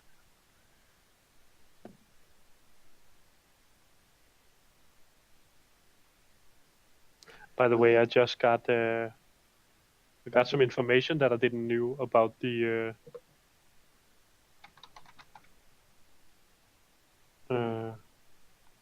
what is it called? The dice. Mhm. It will always take the smallest dice first. So I might have actually had a spot that was high. Yeah, that's why I'm rolling my spot and listen separate. Separate. I should have done that too, because I might have had a spot high one of the times, because I rolled 3 high and 3 lows. And the lows I always took for the spot, which is not. I should have done the first world die as a spot. You can That's take what I them meant. however you want. I If can you- do that? Yeah, if you roll it, you could say which one you want it to be for. I didn't know that. He said spot and listen, so I thought it was spot first and then listen. So you can't just choose. No, you can choose. It's on you, which one you want. That's weird. Sometimes it comes in handy, but that's also why I roll separate. Okay.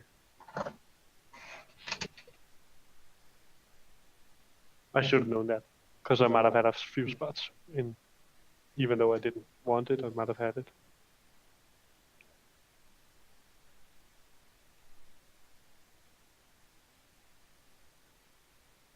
Oh, I know that now.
Hello. Lol. Hi. Weren't Crystal and James supposed to have an interaction? I don't know. Were we? Yeah, I'm sure we were. What? Oh, fuck it. If you can't remember, then I can. It doesn't matter. I mean, I don't remember exactly what it would have been. But I'm sure. I don't know. I'm sure I remember. Max saying. Alex saying something about a. I don't fucking know. I'm losing my mind. Had to have it in the first place. That's generally how that works. Well, the Lance Corporal is just happy that he's insane. Right. At least not to his own knowledge. It's only slightly insane. Only slightly.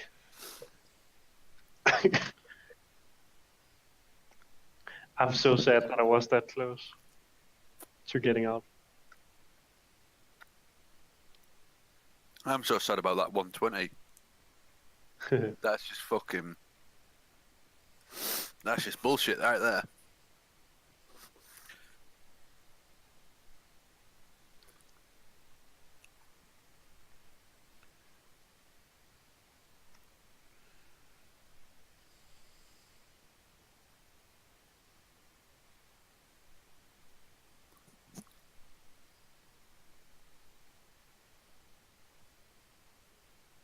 What's the DC for noticing something invisible? That I would Typically starts at 40. There's no way I could ever have seen it.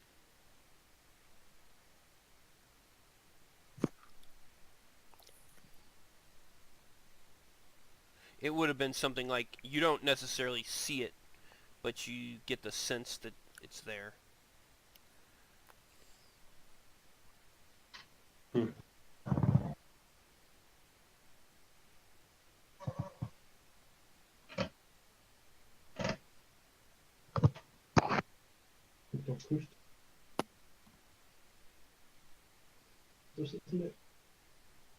Was var det lige? Jeg kørte gennem bilen.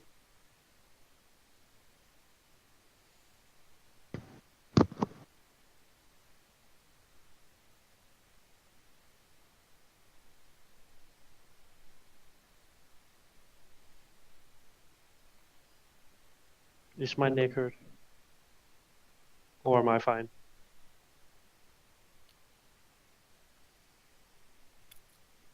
That I don't know.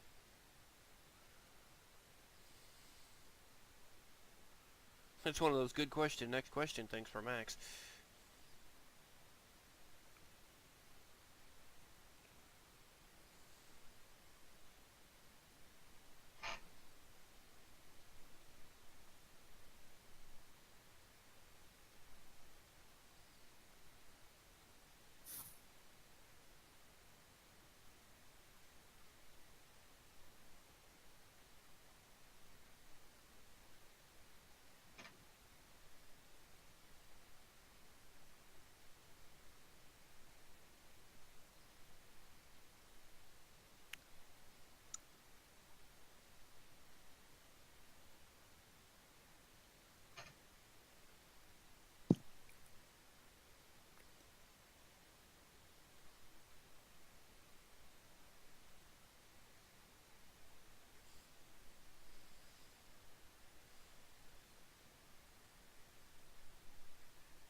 I don't think the DM likes me anymore. No, that's what he does to the people he likes. When he doesn't like you, you just die. Oh shit.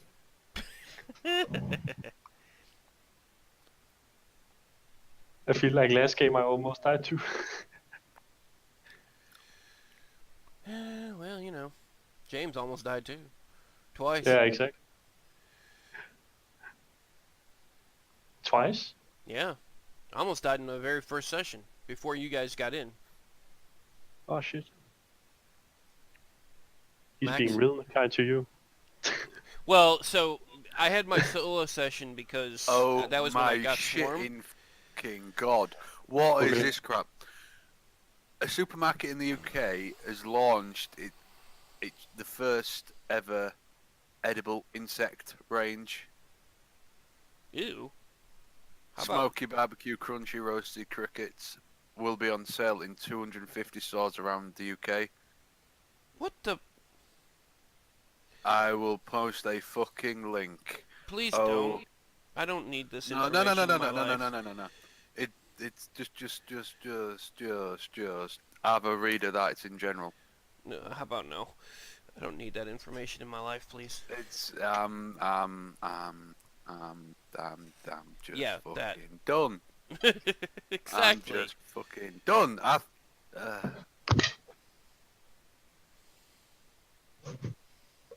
This is why we can't have nice things.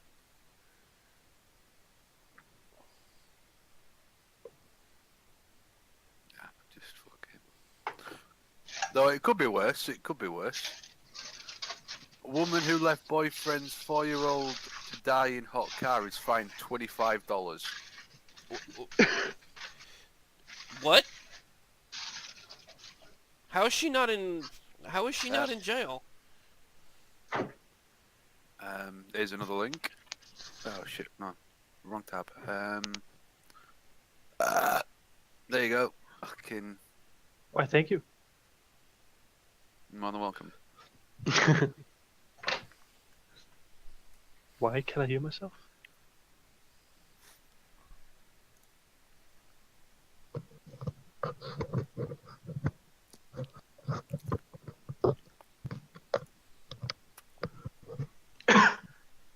I have no idea what I'm doing when I'm fucking the spot checks. I need to put some punch in that.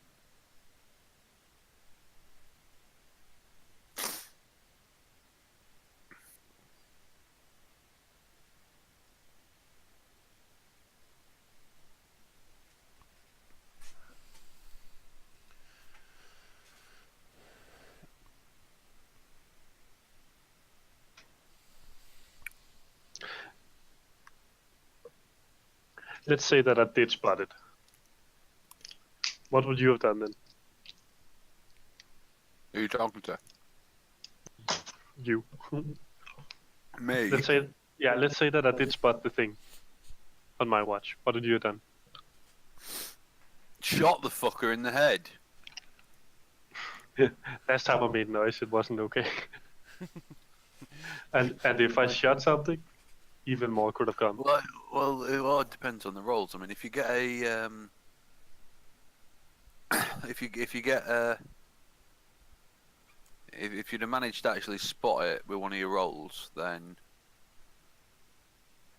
you just start shooting, and that would have woken everybody up, obviously. Okay, so let's say that I did shoot it. The imp was just said that when everybody came, nothing was there. And then I would have looked crazy too. You see? Here, read that, Danny. Yes.